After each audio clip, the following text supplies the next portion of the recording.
Hello, everybody. Hi. Hello, Hello. everybody. Hi. How's it going? I immediately noticed a weird thing with my hair, tried to fix it, and made it so much worse immediately. Like, Oh, I like that it's so much worse. yeah, like there was a little bit of a weird Jerry curl, and I tried to fix it, and just like, oh wow, oh what a start, oh what a start. We're just gonna leave it now. Hello. Hype Make train it worse, already. make it worse, Wild. make it worse, make it Look, worse. I know this is like an 8-page intermission between two arcs. It's mostly so we can do. I got two big reasons. There's two big reasons that we're doing this as its own thing. I know the train is not everybody's most exciting part. Hey, we're getting more train. Train on train on train. It does look Inception. like I have a thing on my head. I'm a bald man wearing a yarmulke. It's not even hair. So, oh, Stazzy Boy, you subscribed at tier 3. That's amazing. All right. Oh, Stazzy Boy, right on. Oh no, we're gonna get so many moments from Stazzy Boy. We are. Bellamy! They wanted you to be pets. They want pets for my boy. Oh, you're so cute. We are 2 seconds in, Blue Dragon. You have missed nothing. You've missed absolutely nothing, Blue Dragonfly. Okay, so Other than Drock talking about his hair. There's two reasons that I feel like the train should be its own thing in our show. Number one, actually, I got 3 reasons. I'll give you 3 reasons. Number one, Mama needs to read ahead of the train this week so that she can tackle Ennie's Lobby next week. So she's already read like a third of Ennie's Lobby to make it easier, which I think is necessary because it's pretty big. Number 2, let's be honest, if we mixed it with Water 7, we would be too busy talking about Water 7 stuff to talk about the train. And if we mixed it with Ennie's Lobby, we would be too busy talking about Ennie's Lobby stuff to talk about the train. I think one of my biggest reasons for having something be on its own is always going to be that it won't be talked about otherwise.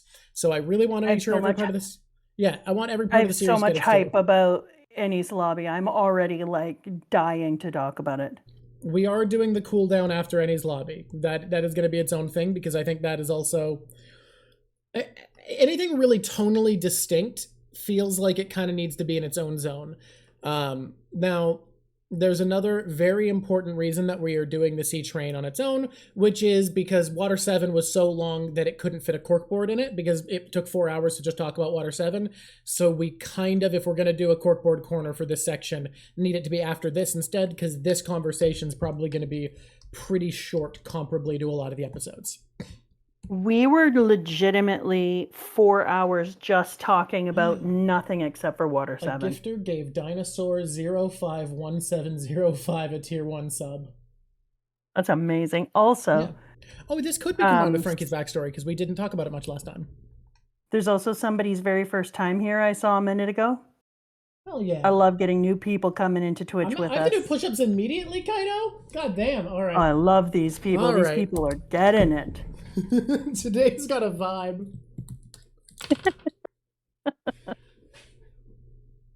1, 2, 3, 4, 5. Why are you glaring at me, Rick bud? Potato, you're a mod. That's amazing. I love hearing that.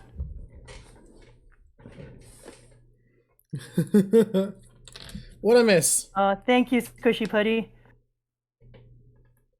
Yeah, the insight Mama has added to One Piece has been pretty incredible in my opinion. I wouldn't know. So I think it's pretty normal. I am not bracing you for One Piece memes. I debated telling you about this one, but you are about to have one of the long-running memes of One Piece forced upon you by the community this week. What do you mean forced upon me? It'll be unavoidable. One of everybody's favorite memes ever is coming up here, and it is going... I'm curious to see where you're going to stand on it. I'm taking a picture of what this person says because I can't read it right now and I want to see it. And they highlighted their message. And I'm a reader. Wait, are you... I don't know if you know this. A screenshot or an actual picture? Don't at me. Because one of those is crazy. One of those is a crazy thing to do. Don't at me. I have a thing to print my pictures off to stick them in my on my board.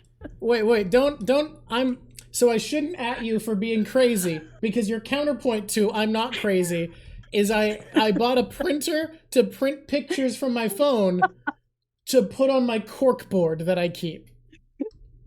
I I'm don't not want to hear your crazy. shit. I print pictures out from my phone onto the corkboard. At least I'm Yeah, not I do printing the off same like. thing of taking a picture of a screen to print it for a corkboard. But I want my corkboard. I think that's fair. Mm-hmm. Am I not very Regular loud? behavior. Am I the perfect amount of loudness with my new Black Friday mic? Everyone's like, you Hype, don't? hype, hype, hype, hype, hype. You're a One Piece fan. Thank you, Katu. I do it all the time from grad school stuff. See, this is normal. I like to print off things people say so I can get a good look at them. Put them up in my little universe. Wrap them around. Maybe drink a nice Chianti and some fava beans while, viewing them. Yeah, everything you said there is normal, sane behavior. Well, I did say Chianti and fava beans, Yeah, exactly. Which is a little bit silent. Yeah, if I were going to say, if a person from fiction were to say that sentence, it would be a marker of sanity and composure. Well, it is from Silence of the Lambs, so. Yeah, so sanity and composure, of course. So, hey, I can brief detour because we're in the intro. I feel like I got slightly disappointed because of you and Silence of the Lambs. Now, hear me out on something, right? I'm a big horror fan. I love horror media. It's one of my favorite things is a good scary movie. There's types of scary I really like that I think are really cool. I'm more of an aliens and ghosts guy than a demons and monsters guy. Demons I like a lot less than ghosts. Now, if the demon acts like a ghost, like Paranormal Activity 1, I'm a little bit more on board. By the time you get to like Paranormal Activity 5, you get more into the demony demons, and I don't demon with those demons. It's not as scary anymore. But when I was a kid, you would quote Silence of the Lambs, and I'd ask where it's from, and you'd be like, oh yeah, no, that's the scariest thing ever. You're not ready for it, because I didn't like scary things as a kid, and you were trying to scare me away from it. So I put it on a pedestal in my mind, because let's be frank, there's a lot of horror that kids can watch and it'll scare them, but they can watch it. A child should not watch Silence of the Lambs, so I think you were rightfully keeping me away from it. But I had put it in a pedestal in my mind that this is the scariest scary movie, so when I eventually watch it, it's going to blow my mind with how scary it is. And when I watched it, I was like, this isn't that scary. And it took me so long to figure out that why you had said what you'd said, but I'd spent my life leading up to that thinking, oh, this is going to be so scary. When I eventually watch it, I'm going to be like shaking. And instead it's like conceptual terror and thrill and just stuff a kid shouldn't watch. It knowing you as I did when you were a child, if I told you that it was like a cerebral mind meld, you would be like, I'm in. I would try to watch it, and it would not have been a good time. The second you go to bed, I'm watching that crap, and there was no way I was having that done to you like Poltergeist was done to me. Yeah, but like, it just isn't that scary. It just is a thing that it's good I didn't watch as a child. You're welcome. It's called good parenting. Oh my god, thank you so much for recommending us to everybody. Someone said it's their first time here and they've been recommending the series and they were at a panel. Oh, that's really cool. That means a lot. Thank you very, very much. Red Potato has sent out a pinned message telling everyone not to spoil. Thank you. There's also somebody in here from Kyoto today. Oh my god, that's great. And all they have to do now is tell all the Japanese people. So my friend Callie, oh god. I think Kali. Kali was hanging out with a friend the other day and they were trying to recommend One Piece and Kali recommended our show and they were like, oh, I've been watching all of that. That's great. That's cool that you know them. And that feels crazy to me that someone is finding a fan of the show out in the wild already. That's so wild to me. It's bizarre. They talked one-on-one and we're just people hanging out doing a show. Oh yeah, and here it goes. You're right. The Tim Curry It is still terrifying to adults. I think out of the 3 It movies, the only one that's not terrifying is It Part 2 of the new series because like, actually there's not a good reason. It just wasn't as well made. There's not like a cerebral reason why it's not that scary. It's just not as good as the first one. And like sometimes you drop the ball and that's okay. Monomon, you should go off to a school. I'm going to tell you that's where you find One Piece fans. It's funny because that used to not be the case at all, but like One Piece has been popping off in the Western world lately. It was not that popular with teens during the big anime boom of my time. Yeah, now it is like kids know, and groups of kids. Groups of kids know. Different kids don't know. But like I remember when the anime boom was happening, it was all about Naruto and Bleach. I see nothing. In case you're curious, the things I see are nothing that isn't sent to me. Although I made a really crappy felted Luffy, and all I did is look up Luffy in images, and apparently I've made a Luffy that happens later on because he's wearing a yellow sash, but he does not apparently have a long shirt, so he's in between two Luffys. Yeah, this is a halfway Luffy. This is a fusion halfway Luffy.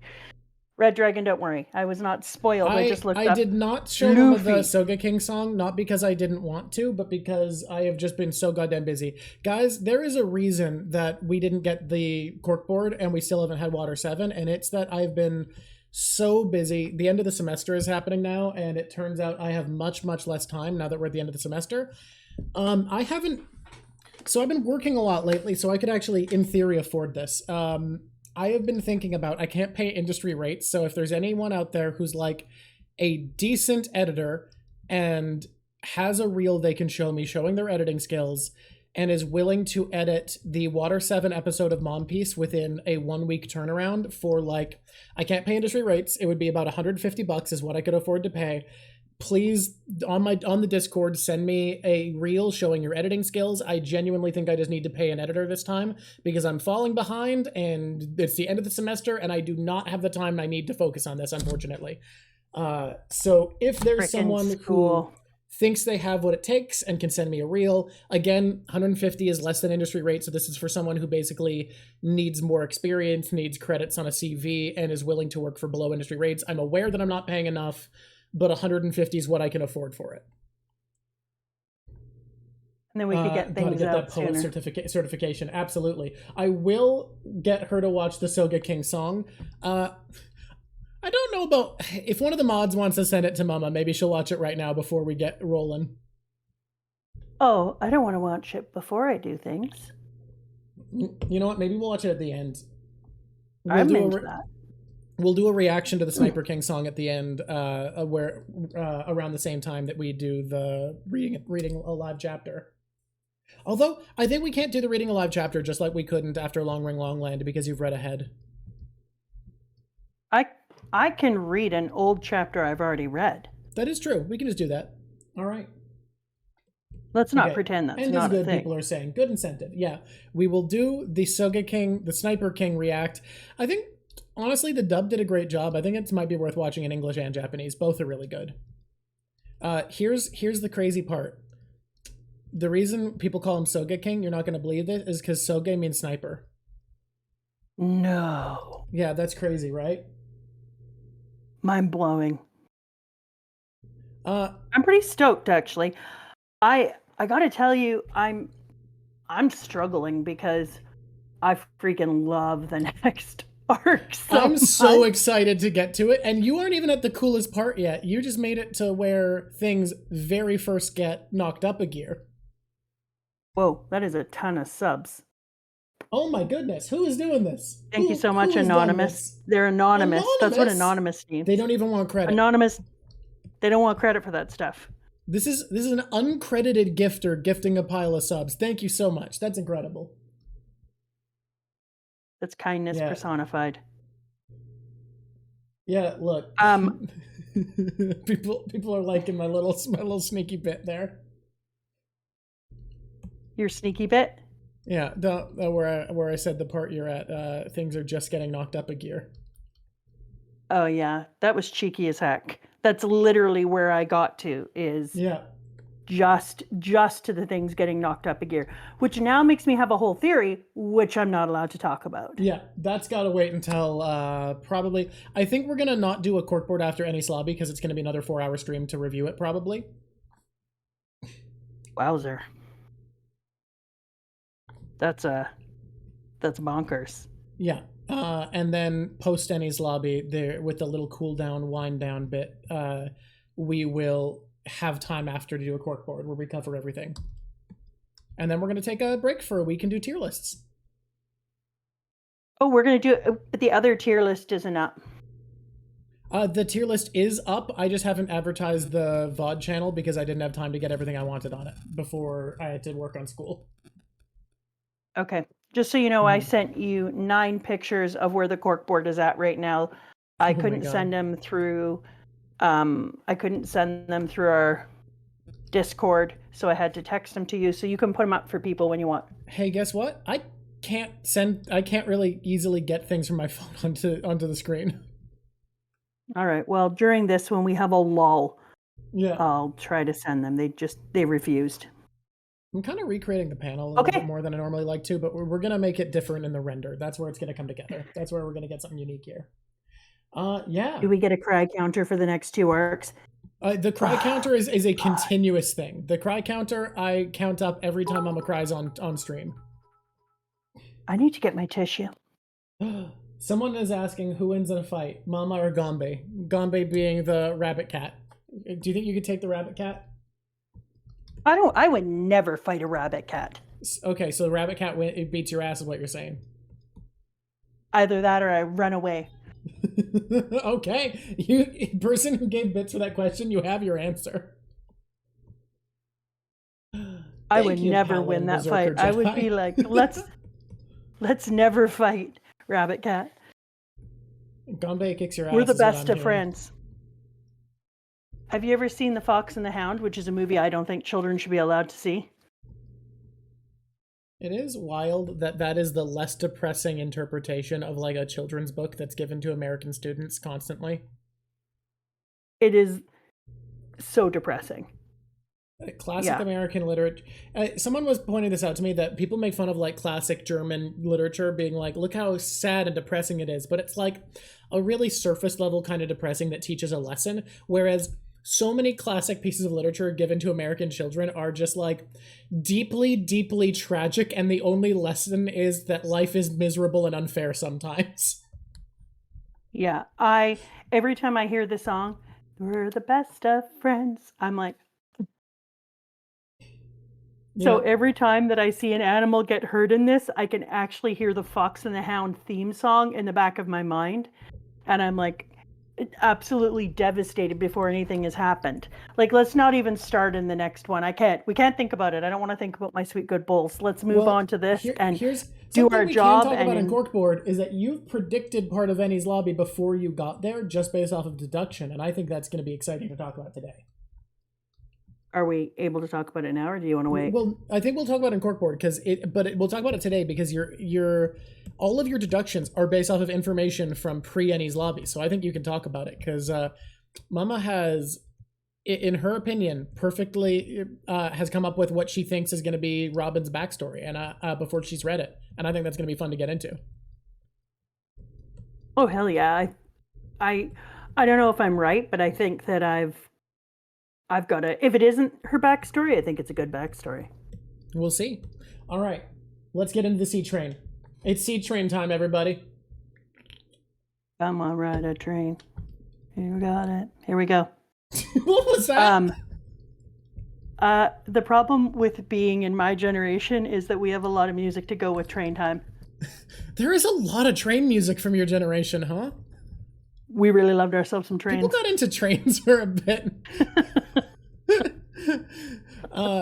Hey. Where am I supposed to be? Is it 3?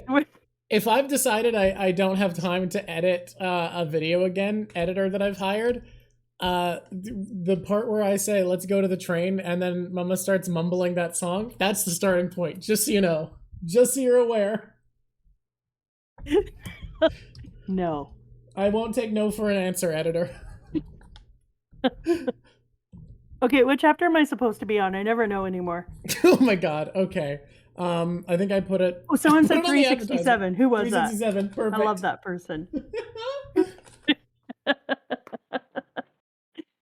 Okay. Hey, Squeaky Howdy, Cheese I've been going Taker to the saying this is their first time. They've been enjoying the analysis, made it through this to the stream finally, and they're in the next arc. They've made it ahead of you. I mean, for what it's worth, Mama's also ahead. The reason we're doing such a short section is so that she can read ahead and get into Ennie's lobby before we do that week, so that it's easier to get through. So Mama's also ahead. Can so you you're tied with believe her. Squeak Cheese Taker, how difficult it is not to just keep reading and reading? I'm really grateful for you for stopping and sitting here with us, because I know that I'm like, oh my god, what's gonna happen? Yeah. Okay. Let's start training. Cause train. Right.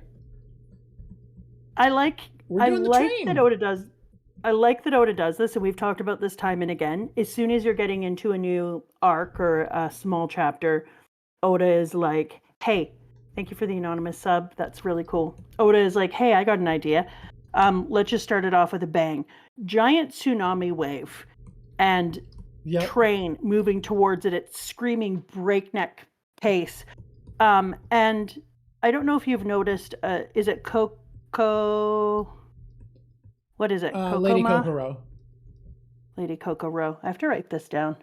Kokoro's name does not want to stay in my head. No, I love that her. One is wrestling to get out of your brain.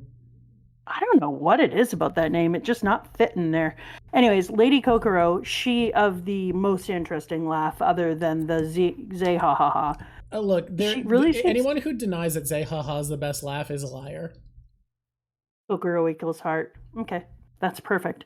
Maybe my problem with her is that she just is unhinged. They're coming towards a giant wave, and in all scenarios, it's not going to be good.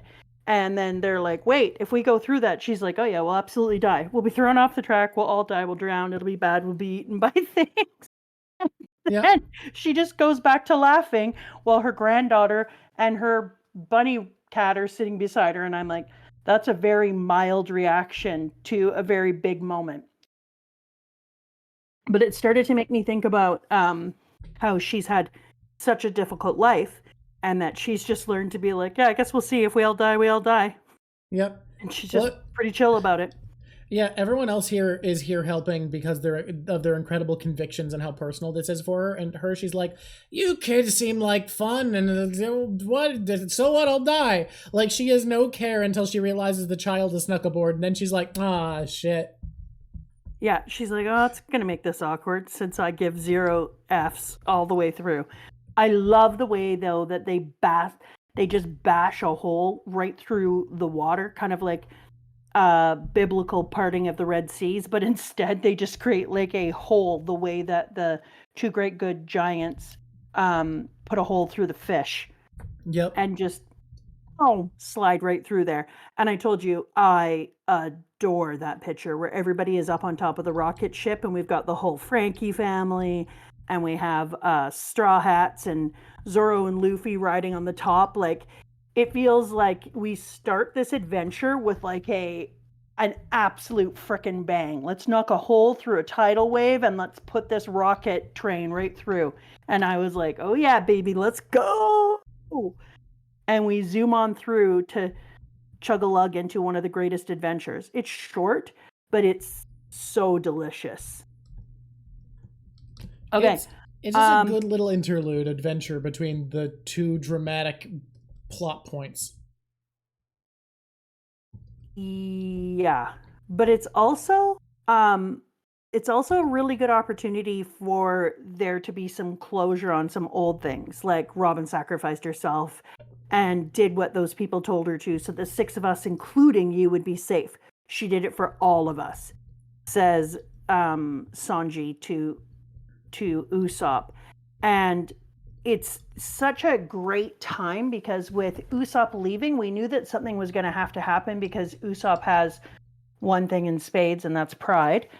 And so having Franky already know the entire story and then hearing this part from Sanji, it was so cool to have, and let's Franky is basically me. That dude cries for everything. Like Franky and I should have a crying on screen moment. I'm not even gonna win. Franky'd kick my ass on cry on screen moments. If Franky had to read One Piece, he'd be sobbing. He couldn't make it through. He wouldn't have enough water. He'd dehydrate and die. One Piece could kill Franky. Have to put an intravenous of Coca-Cola into his tongue. I want to point something out. Someone briefly said that mods have to create a list of banned laughs. They don't. Saying an out of context laugh is nothing. Knowing a laugh is coming is meaningless. Don't worry about it. And how is Mama gonna differentiate from real ones and just sounds people are making? I don't think there's an issue there. No, I only get suspicious when things get deleted, and then I was like, what was that? Yeah, if something's deleted, Mama will be suspicious of it. But out of context laughs, I don't think there's a real issue. Yeah.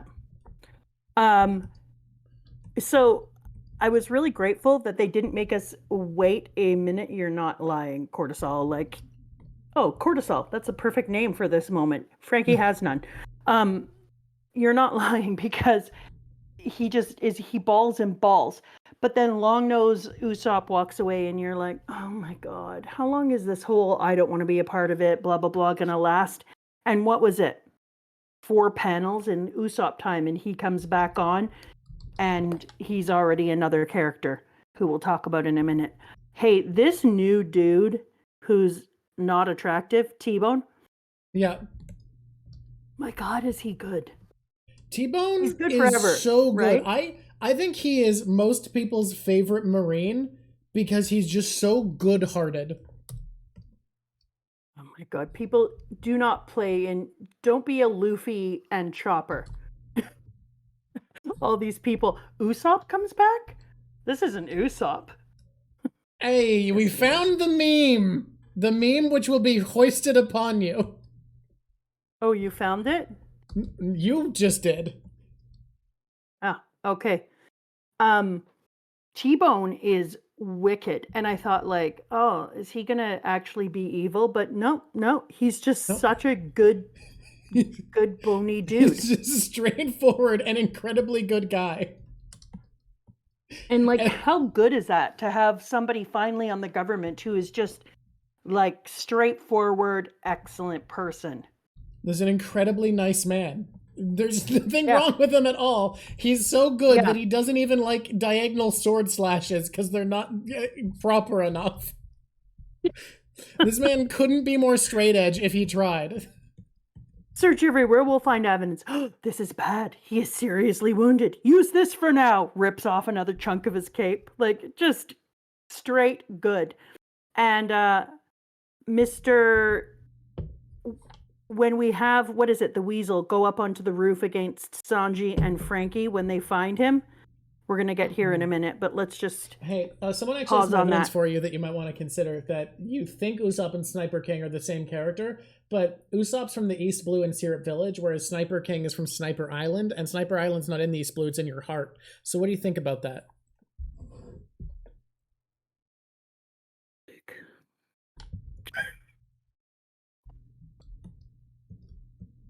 Yeah. No.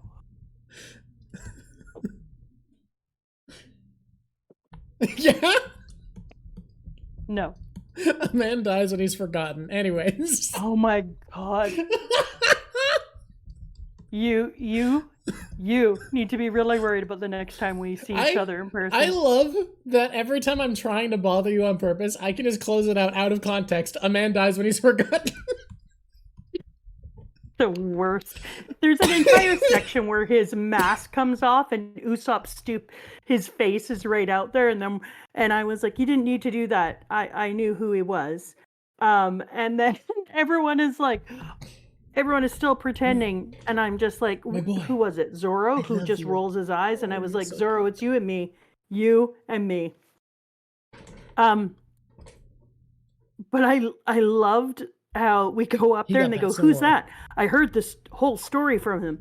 You want to save a young lady, do you? I need no particular reason to lend you a hand in your endeavor. I shall fight alongside you. My name is Sniper King. There's some pretty good things about it. Like the mask.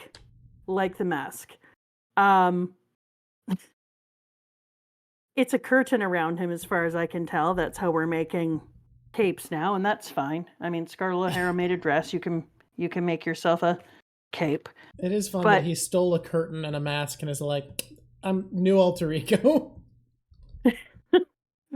But it was also really, you forget the cape. Heroes, no, I said the cape. And not all heroes wear cape. Jormanx, I, for instance, don't. Admiral T-Bone does, and he is a hero. Checkmate. I love that, although he uses it to staunch people's wounds. Yeah, it's mostly a bandage supply closet, actually. And you didn't pet the boy yet? Do you want to pet the boy? I did pet the boy! The boy doesn't come on screen when he gets pets. The boy comes on screen for treats because I can't get him to hop into my lap without a treat. So he only comes on screen for treats. Otherwise, I reach over and I'd say hi to him and pet him. So he did get pets. Did you hear about the time? Oh, look at that. Give Bellamy a treat. I had to raise the prices because we have a very big chat now. Come on, buddy. Oh, yeah. Mwah. Everyone wants to see you. He looks a little weird because he had a big play at the park, and I gave him a small bath this morning afterwards. He's so good. He's love the boy. Good boy.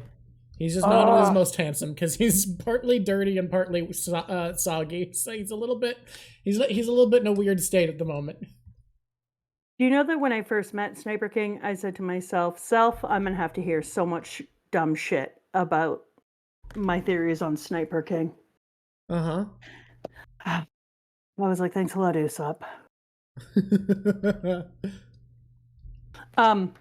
I do like that we have the panel, though, with him going, I was born on a sniper land.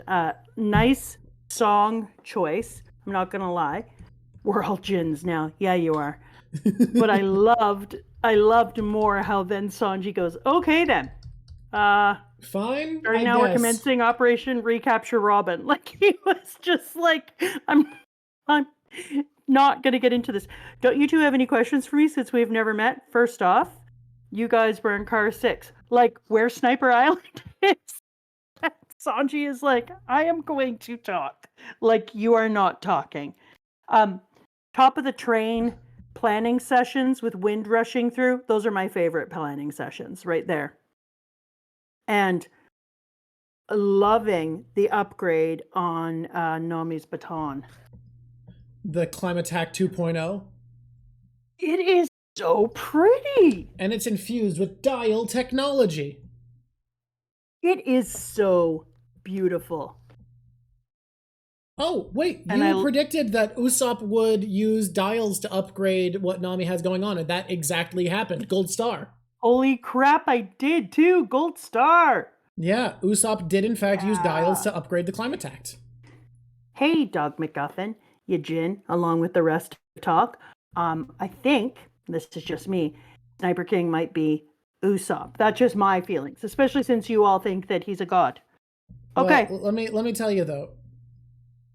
I'm not gonna play with the meme. I get it. I get that we love the meme as a community. I can't in good conscience keep this up. Chat, this is on you. You have to carry this burden if you want it to be here. It's gonna take so much energy to every time Sniper King comes up to do this. I literally wouldn't be able to move to the end if I just spent all the time. I don't think I can be a good co-host and do this. So busy defending that Usopp is Sniper King. Cannot do it. Guys, I know. Did you see that? Drock should draw a picture of Mama Drock being followed by a horde of Jins. I should, yes. You all go Jin about. I'm going to continue on. I love bullying Mama. It's very funny. However, I do need to be a good co-host, and I don't think I can both be a good co-host and keep up the Sniper King meme. No, you literally can't. You'll just be a crappy host. Yeah. All right, let's get going. Also, I really like Nami's outfit. Nami keeps changing. Like, every time I turn around, there goes Nami, changing into a new outfit. How tall is Nami, by the way? I think like 5'4". So she's 5'4" with the legs of a 6'5" woman? Look, remember when I said that women in real life are not shaped like One Piece women? Yes. This isn't Poor Nami isn't shaped like a person who should be able to move, let alone in heels. Good luck, Nami. Look, let me tell you, the shapes are going to get worse as the series goes, and most fans put up with it and instead of like it. What the hell is that about? What? Okay. Oh, Nami's 5'7". Okay, she's taller than I thought. I thought she was shorter. With the legs of a 6'4" woman. Yeah, look, it's taller than 5'4". Maybe even more. Oh, same like I'm height as looking Luffy, at her right. legs. I forgot she's the same height as Luffy. And then no. According to these proportions, poor Luffy needs to be like 6'7". Well, okay. I think she's taller than Luffy right now, actually. Oh, okay. Right now. Interesting. I'm going to write that down. Look. Pretend I didn't say that. Whoops. Actual accident. Taller than Luffy currently. Pretend I didn't say that. That's too late. I don't actually slip up that often. That was an actual slip up. Interesting. How old is Luffy? Luffy's 17 currently. Okay. I think Nami is also 17, if I'm not mistaken, but she might be 18. I think Zoro is 18 or 19. He's 19, right? And then Robin is Sanji's 18. 28? Okay. Nami is 18. Zoro is 19. Or sorry, yeah. Sanji is 18 also. And Usopp is 17. Yeah. Oh, Sanji is 19. Okay. I thought Sanji was 18. Never mind. Sanji and Zoro are same age. Okay. Yeah. Interesting. And then Robin's 28. And Chopper is he 15 right now or 14? He's young. Robin being 28 is perfect for me, though. Okay. Because that's good theory age. No, Robin is 28. I looked up Robin earlier. Theory age is what I've written beside her. Hold on to your crown, Robin. I'm coming for you. Okay. They burst in. Okay, you know one of the things that I like about the train, just while we're on the train? Yeah. It is the most comic-like that this manga has ever been. It was almost like the train section, whenever we're on the dangerous train, was almost like Archie comics. Everything is like hilarious and over the top and close up. Like there's very little far aways. Like when we get back to the lobby, then there's all these like long shots and all these different interesting characters who present themselves in a different way. But on the train, everything is close up inside. And so there's a lot less confusion and a lot more like just vibrant close up paneling. One Piece has really open spaces in most of its settings. It really does. He tries to do a few from the outside because we do a few rooftop pieces where we can kind of project the idea of, thank you, Zerbeat. Awesome.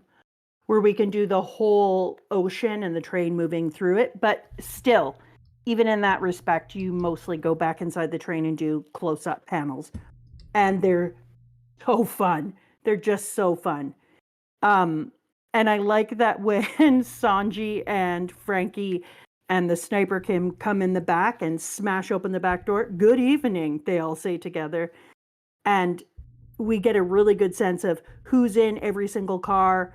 And right away, they trap those cars. Boom, disconnect them. And then they're like, see you later, pal.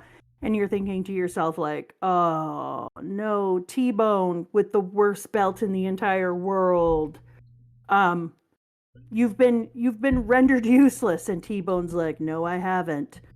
I'm going to stand on the tracks and fight for everyone. I love T-Bone. T-Bone is a good dude. T-Bone is the hardest working, nicest Marine, doing his damnedest out here to be a good guy.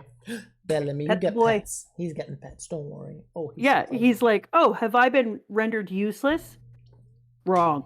I'm going to stand on the tracks and wait for the next train. Awesome.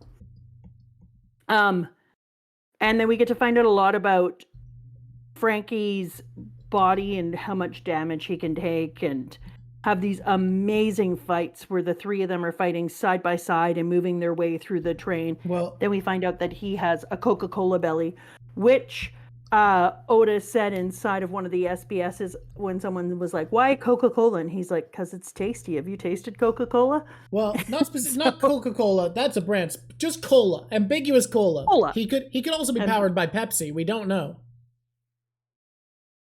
Who's powered by Pepsi? What a ridiculous thing to say. Hey, can we get a Pepsi versus Coke poll after the Mama's reaction poll? And mad. What? If anybody votes Pepsi, I will think you're liars. I want you to know. That's not true. People might like it. I mean, I don't know why, but they might. Yeah. Look. Some people like the feeling of dry, squeaky, weird teeth.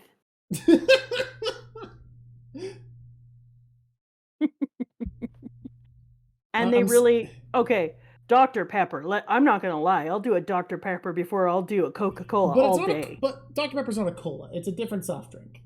No. And Frankie, explicitly powered by cola only. That's the soft drink of choice. Exactly. Pepsi all the way. It burns enough to not want to drink a second. Good God. I guess if your goal is to enjoy it less so you don't have as many, great reason to pick Pepsi. I was just going to say it's a weird reason to like a drink. Hey, look, what does Pepsi do better than Coke? Stop you from grabbing a second one. That's amazing. You know how I know I like Coca-Cola better? How's that? It's not going to be that funny, but I can see why you'd think it was funny. Okay, when a lot of people have been saying RC Cola, but the one worth acknowledging is Digimon 14. Frankie's powered exclusively by RC Cola. We know this because it tastes like battery acid, so it must have tons of energy. Okay, yeah. I know that I like Coca-Cola better because when I was a kid, we used to have a huge event in my town, and Coca-Cola set up. Coke and Pepsi had a thing side by side on the beach. And I went there and you got to do blind taste tests of all the different things. And I chose Coca-Cola. All right. And I was like, I'm officially like Coca-Cola more. I don't even drink it that often, but if I do. Yeah. When I get a cola craving, I reach for a Coke Zero, not a Pepsi Zero. When a place says, is Pepsi okay? I go, no. Yeah, I guess. I'll have it. It's a downgrade. This is an interesting sidetrack on the train. All right, here we go. Wait. There was a thing I actually wanted to say, which is at the beginning of this, I get the feeling, you talk about comic, once this starts, I feel like we are watching a little choose your character for a beat 'em up game, and we have Sanji, Sniper King, and Franky standing there, and player 1 picks Sanji and player 2 picks Franky, because sometimes they're together, but sometimes they're just taking turns taking on trains and mini bosses. This is a side-scroller beat 'em up where Sanji, Sniper King, and Franky are the beat 'em up characters. That is totally absolutely the vibe for me. I totally agree. And Wayne's the CP7 cooking fighter. The absolutely pronounced manic, I'm sorry, onesie, which is like onesie. So now all I can see him is in a noodle onesie. Kind of is. I'm mad onesie. What's up, guys? And then when they get into this fight, and once again, Oda being Oda is like, what else can we make come out of noses? Ugh. I'm just watching it. I just have to take a moment to vomit. Ramen noodles out the nose. Yeah. I can barely. Oh. Ugh. Thank you. I think it's the most disgusting character. I agree. Sanji gets to fight one chef, and it's the man who makes ramen out of his nose. Yeah, like if you're Sanji, I'm surprised he didn't do more things about like him ruining food by putting it through his nose. Because Sanji would be like, are you kidding me right now? Like, that is beyond disrespect to food. And Sanji does talk about his disrespect to food, but a little surprising we didn't have a, dude, you just put noodles out of your nose moment. We go through the train and we get to know where everybody is. I love when he does map-like things where you like, the train is laid out and we know that CP7 Wanzi is back here, then CP9 Nero. I look forward to your future, Nero. And then Lucci and the gang, and then Nico Robin. I love it when they work it out. and they're talking about who's in what car, and they show us a little map. And then there's this blonde guy that I've never seen before wearing a suit for a total of 3 enemies. You're about to have yourself a fun time because of the Sniper King. Here we go. And we're going into the first part of Nico Robin sitting there and them not even worried about her taking off or jumping out the train or anything, because they feel like they really have her and that there's nothing they could possibly do to worry about this, which makes you as a person be like, what the hell did they say? And then you remember about the thing, but you're like, why does that matter so much? And when we find out, you're just so mad. It's so infuriating to think that they used Robin's trauma against her. And then I made it even worse by thinking about it for a while. I think we can go into actually, we don't need to wait till corkboard because this is part of the story. This is where you kind of deduced what you think Robin's backstory is. So do you want to go into that in detail now instead of corkboard? Because I think this is where you put the pieces together. You can just cork out some predictions and stuff from this. Because I'm looking at Robin in here, and I was thinking about, like, it's kind of ridiculous that she's so passive about this. And then we started to find out that they had this thing on Robin. What is it called? The event where they can bring. Yeah. And so we find out about battleships and 5 vice admirals, which is wild. Yeah, especially when you say, like, the person that they met when we were in Long Island was just one above them. And how many did you say? 7? 5 vice admirals. 5 vice admirals. My God. Yeah. Okay. And so battleships are the largest warship in the Navy. Also wild. So I was like, what is it particularly? Because you're wondering if it is possible for them to have gotten away. She knows how crazy Luffy and the gang are, and like could go into hiding or da. And then I was like, what could they possibly have done? And then you find out they've used this Buster Call against Robin because she saw something like this when she was young. It happened to her people and in a land that we don't know about or know about a little bit. And that because of that, she has deep trauma that's imprinted from this moment happening to her that she could never get over. And then they talk about things like her being alive in itself is somehow evil. Her mere existence is a mistake. So I was like, okay, why would the government send that much power after Robin's people? And how many people were there? And why were they important enough to send a Buster Call out for? And by the way, I just want to say, like, having that happen and then she survives that and then they use it against her makes them a new kind of evil. Yep. Oh, thank you, Timo.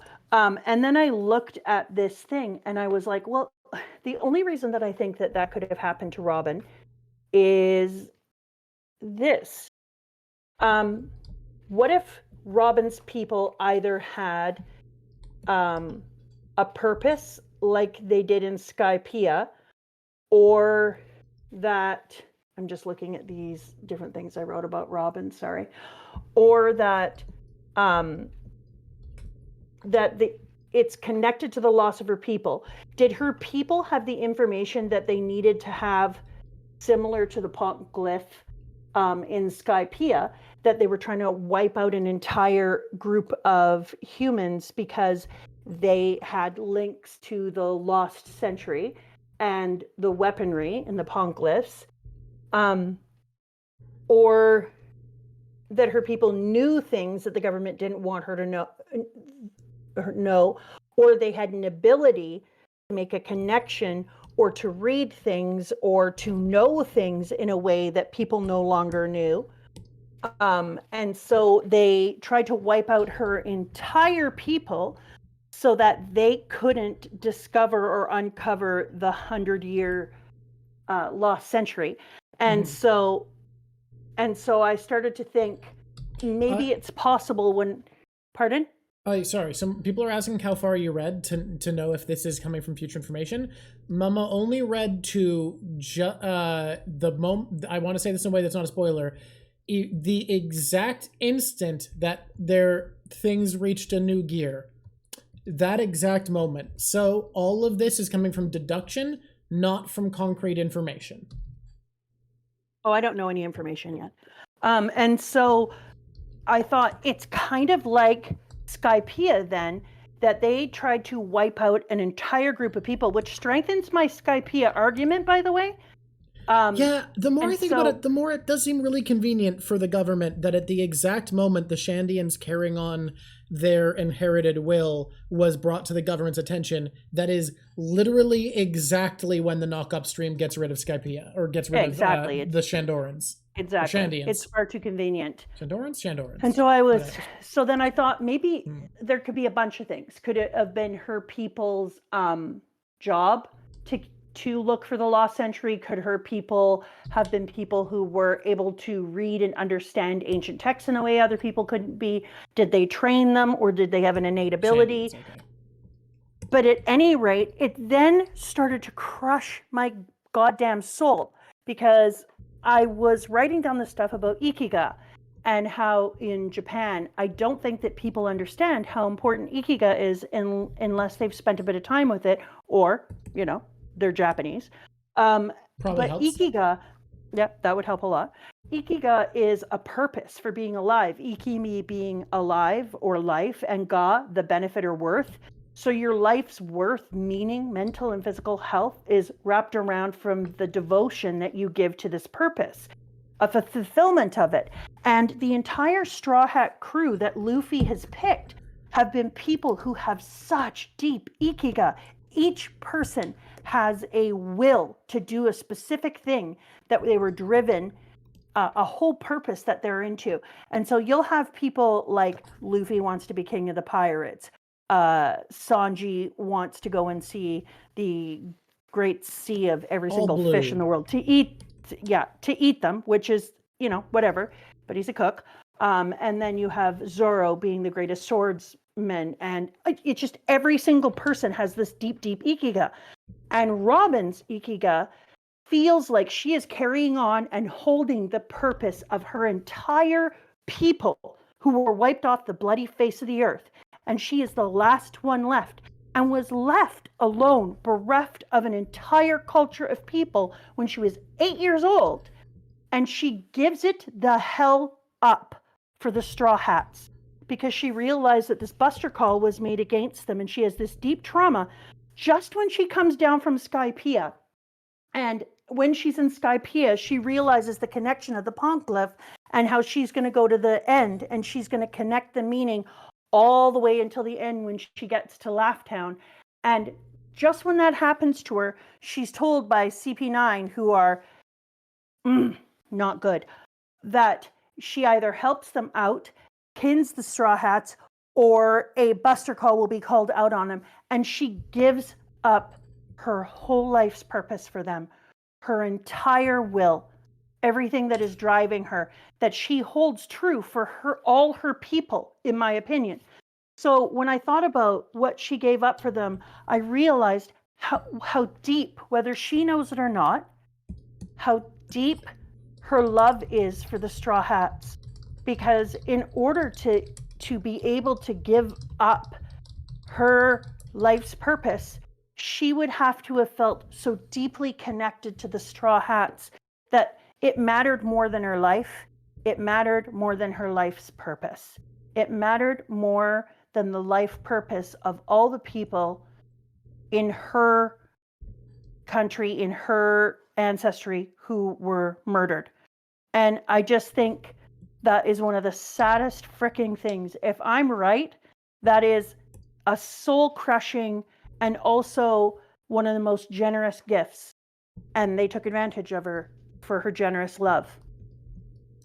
And if you are right, I think it's really cool that it's seeded well enough that you have come to this conclusion. And if you're wrong, I'm curious to see what elements are different and what you think about like where the clues were. I'm very excited for you to get to it so that we can see how close you are. But I'm excited too.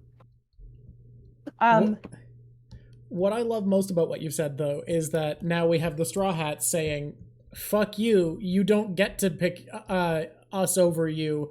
We're going to throw ourselves into the exact danger you're trying to protect us from to save you. What is super, you have to give Bellamy a treat. What is super interesting about this is that Robin forgets that Straw Hats don't play by regular rules. And even Usopp admits it when he says to Robin, you know damn well that Luffy would never give up on you. He will never let you go without trying to get you back. So you need to quit running away, join, and help them become stronger, because Luffy will be there for you until the very, very end. And so even though all this time he talks about, you know, being lost and how when Usopp and Luffy are having their fight, he's like, do you even care about your crew? You would just let them go, blah, blah, blah. Even still, when he is hidden in his alter ego, he's able to say the things that you know he believes that he didn't have the strength to say as Usopp. And though the chat does what the chat does, and I don't know what the chat does because I'm in my pantry right now. The chat has said, just so you know, what do you mean Usopp said it? That was Sniper King. I assumed. Yeah. But I was in the pantry getting big chewy nerds. Hell yeah. Because I bought myself a beautiful little microphone on Black Friday. Now I can walk around and have chewy nerds during chat. So he needed an alter ego so that he could say and admit to the things that he felt. And that's why I think that this alter ego, though it was kind of a piss off, was also brilliant. Because Usopp was never going to sit there and look at the crew and be like, oh my God, look how wrong I was. I'm Usopp and I was an idiot. That's never going to happen. But as an alter ego, he can say things to Robin like, you know damn well that Luffy would never leave you. That you can give up your life and you can give up your dreams, but Luffy will never let that occur. We both know that once you're crew, you're crew. So I really like that they let Usopp have this alter ego, because I love what it psychologically allows him to do. It allows him to process his grief and his shame, and then it allows him to work through stuff he would need to work through in order to rejoin the crew. So I think that's fantastic. Yeah, like a security blanket. To give him courage that he doesn't think he has. There's actually a thing nowadays that people have found a lot of value in called alter ego or alter identity. I can't remember the term, but it's a type of therapy where the idea is when someone's having trouble with confrontation, facing their fears, things like that, it's helpful to invent a new self that you have some sort of affectation for. You have a particular item you put on to become that different you that helps you access that side of yourself. And it feels like the mask has become that for Usopp, where he can access the person he most wants to be. Is it persona therapy? It might be. But yeah, the entire idea of this branch of therapy is making a second you that there's a visual affectation for getting into character of that can do things that you can't. And that's what the mask is for Usopp right now. And I think that's really cool. Yeah. Oscar Wilde quote, give him a mask. Yeah, absolutely. Oscar Wilde, that was the thing I was thinking about before, and that's why actors are allowed to process a lot of things, because they can process their own pain and make it more authentic by taking on other characters and then processing their grief through that character, which lets them A, be very, very authentic to the character, and B, lets them actually personify their psychological issues. So that's a really cool idea. Somebody said here that they like nerd clusters, but they get sick. Yeah, I've had these nerd clusters open for months now, and every once in a while I go take a couple, and I'm like, nerd cluster time, baby. Because I agree. Yeah. But I've also hid them from your dad because he would eat them all in one go and then be very sick. Does he watch these? No, he doesn't listen anymore, does he? He's out of things. He doesn't know. Yeah. It's important to hide the nerd clusters. You show him the countdowns you do. You show him your top 5s, you said. Oh, that's right. He loves the countdowns. He's for that all the time. Okay. So let's go back in. So when I thought about that, I was like, oh my God, the type of gift that Robin gives to the crew there, like they understand that it's a gift and they understand that Robin has worked on their behalf, but I don't think like they can't possibly understand how much of a gift and how much she's giving up for them. Like that's an absolute, there's just no words for it. The self-sacrifice that she does there, I actually, when I thought about it, I just stood in the living room and I'm like, if I'm right, when I read her backstory, I'm gonna need like 4 boxes of tissue for this kid. I'm very excited for love. I agree. To get some information here. But moving right along, I like when they try fighting him, Ramen Kung Fu, Wanzi, and then they're just like, you know what? He's chaotic. There's not enough room in here to fight. You peace out, and I'm gonna fight him on my own. It's time for Mini Boss 1. It's so cool when it's done this way. I love the idea of the train cars being level up. And this entire arc, and then going into the one we're not allowed to talk about yet, that happens in a lobby, has this whole feeling of getting to see level up taking place. Weird description, but yeah. Pardon me? Happens in a lobby. Such a weird description for it, but yeah. Here. Oh, thank you, Mad Hatter. Love that name. I love this one-on-one fight between these two. Wanzi is a straight-out manic kid wearing a noodle suit, a noodle onesie, if you will. Yeah, I will. Which is everybody's dream weapon. I love that he calls it everybody's dream weapon. Power armor made of ramen. What kid hasn't been like, you know, if I were a superhero, what I want? Ramen power armor. Yeah, everybody's dream weapon. But the reason that I love that this fight takes place is because we get to see something that I don't know if a lot of people will love me saying. And then when you and I were talking earlier and you and I agreed about this, I was like, okay. I holistically agree. I'm glad you had the right reading. The two of us are about to piss off every Zoro fanboy. Every Zoro fanboy. Now, the Zoro fanboy is a very particular type of One Piece fan. We're all familiar with them. They are all admitted. We are about to piss off all of them at the same time. And I have felt this way since this scene as well. We had the same reading exactly. I want to put out there, Zoro's one of my favorites. Like, yeah. I love that kid so much. Yeah. I think that he's one of the most epic people that Oda created. But what we're about to say is Zoro's kind of lucky that a certain chef holds himself to like 3 separate handicaps.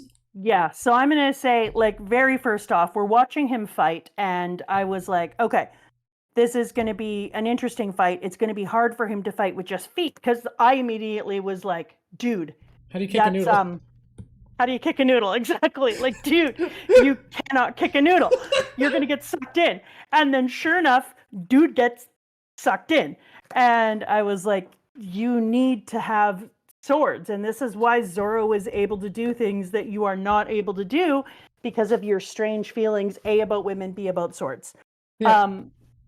And then he gets kitchen knives because he's like, I don't normally get to fight with anything because knives should only be used for food. But since you're food now. You're food and this is a kitchen.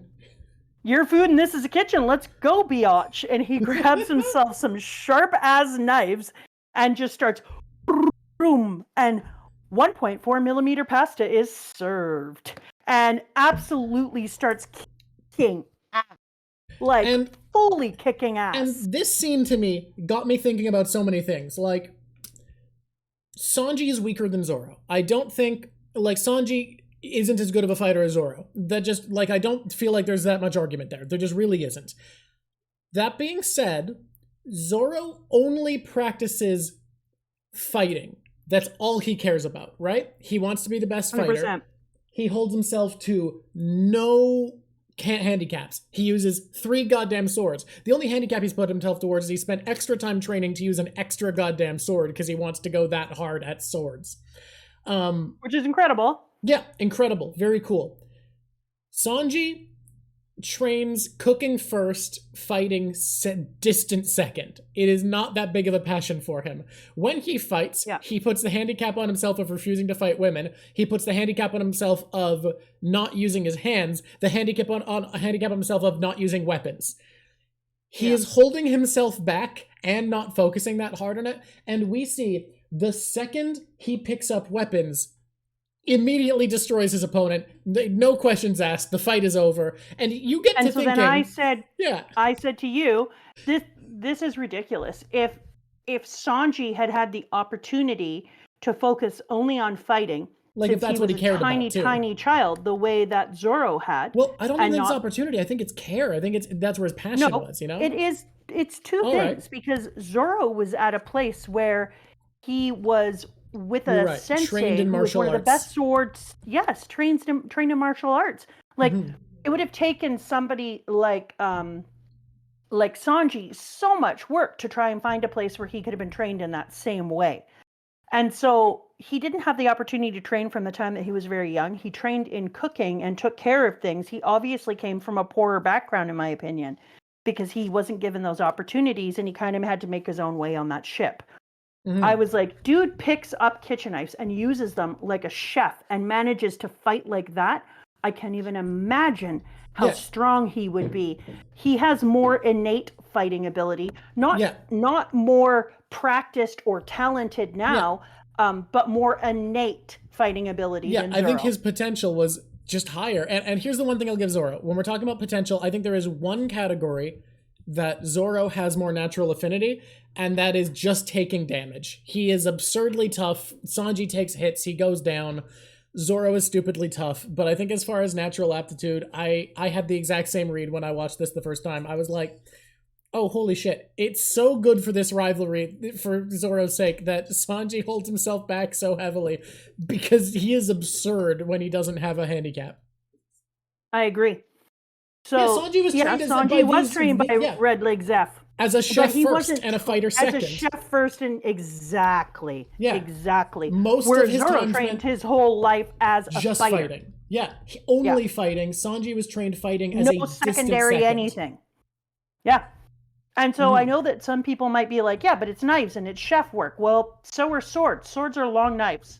Yeah, and they chop up meat too. They chop up the meat of human. Look, I know the Zoro fanboys are upset about what we said, but if Zoro was fighting with only kicks, I don't think he stands a chance. I think that the fight between the two of them, let's say alternate timeline where both of them had the same level of training at what they're doing, I think that timeline is Sanji handily beat Zoro, but it takes a long fucking time and he'd keep being like, how many times do I have to kick you? Yeah, I agree. And Stasi Boy, I'm not saying poorer in that way. I mean, he was poor. He didn't have as much money. Yeah. Like, it was clear that Zoro came from a background where he was put with somebody who could train him, that his family would have to have a certain amount of money and he would have had to have a certain amount of desire. I'll say my read on the situation, and a lot of people are going to feel differently because they don't know that something in the anime was not canon. So a lot of people are going to be upset at that because they don't realize that the manga didn't include something the anime did, which is a scene where Zoro is a traveling vagrant wandering town to town and happened to stumble upon the Shimotsuki dojo and challenge them. It kind of framed them as like a homeless kid who was wandering. That isn't in the manga, and exactly what his situation was isn't made clear in the manga at this point. I will say, my read on the situation first time was that the Shimotsuki village is just dedicated to this and everybody does it. But that isn't made clear, so I'm not going to confirm it one way or another. Yeah, and I think that saying lame name, shame game, fame, okay, has nothing to do with people with money wanting to cook or not cook. The boy needs to be. It's how we meet him. It's where we meet him and what his life was like when we met him. It looked like he was in a place where cooking was a thing that he needed to do as a way to make a living for himself. And children at 8 years old aren't always doing that. But yeah, my read on this first time through definitely was the exact same as yours, where goddamn Zoro is lucky that this boy is not a swordsman. Yeah.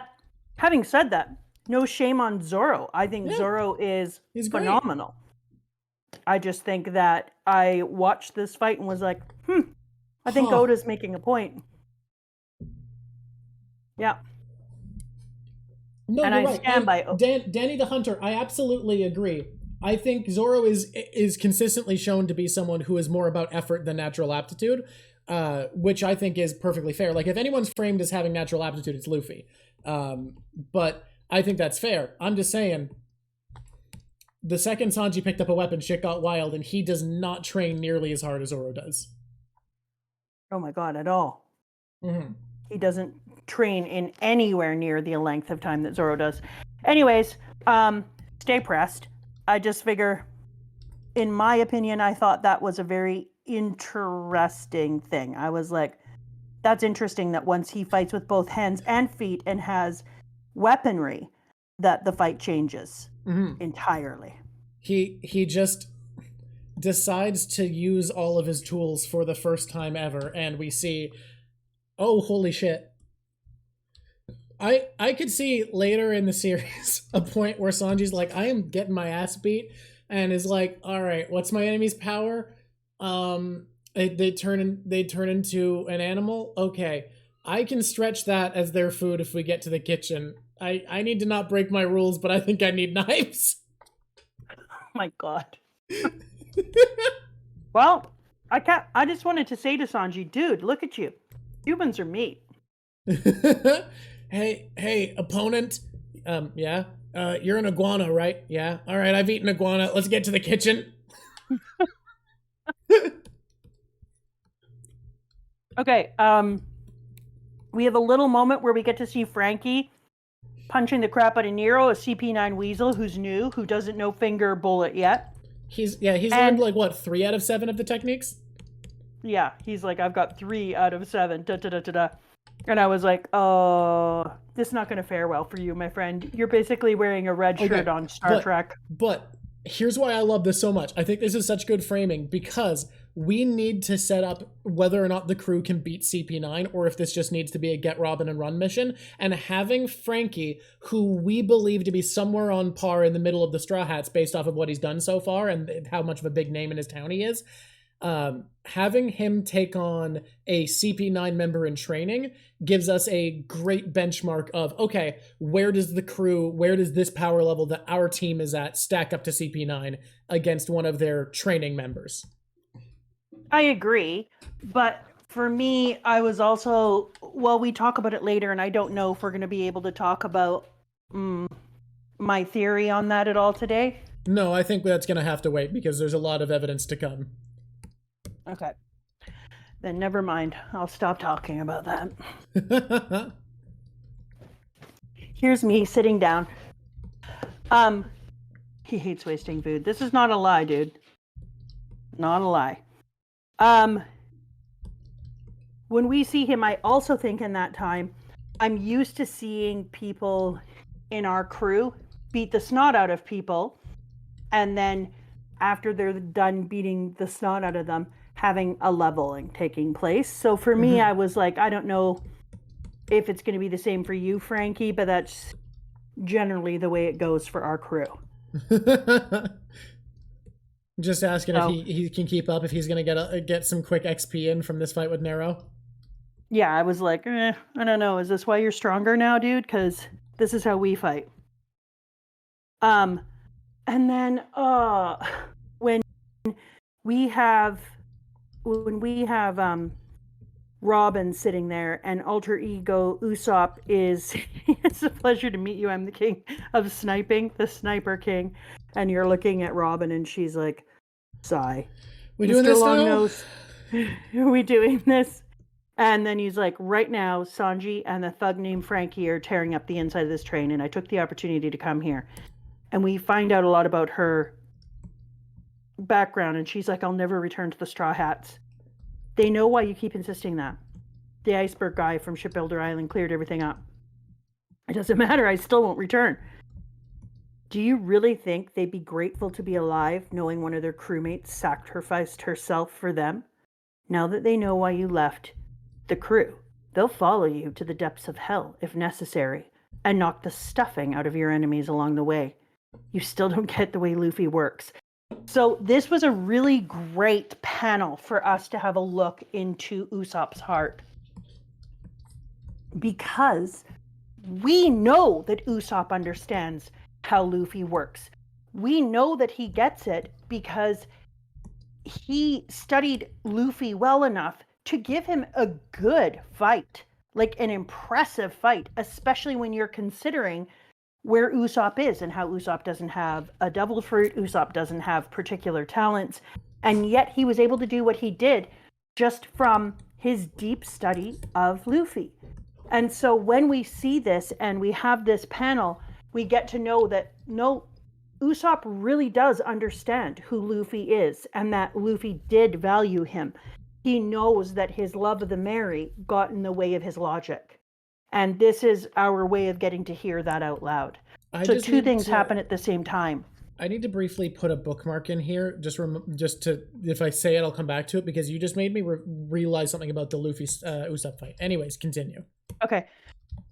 So when this occurs and he says this, we know that Usopp knows that Luffy will kill the enemies along the way and that they would never be able to follow their own dreams and their own ikigai, knowing that the only reason they did it is because, you have to pet the boy, somebody gave up, somebody who they loved gave up all of their ikigai. That they were saying it isn't transferable. You can't have somebody else completely destroy their own dream just so you can have your dream met. That's not how found family works. And I love that. Handsome, we're in chapter 370. And I also like that. Where the hell is Usopp? Is he behind Robin's cloak underneath her when that other dude comes in? And that is so weird.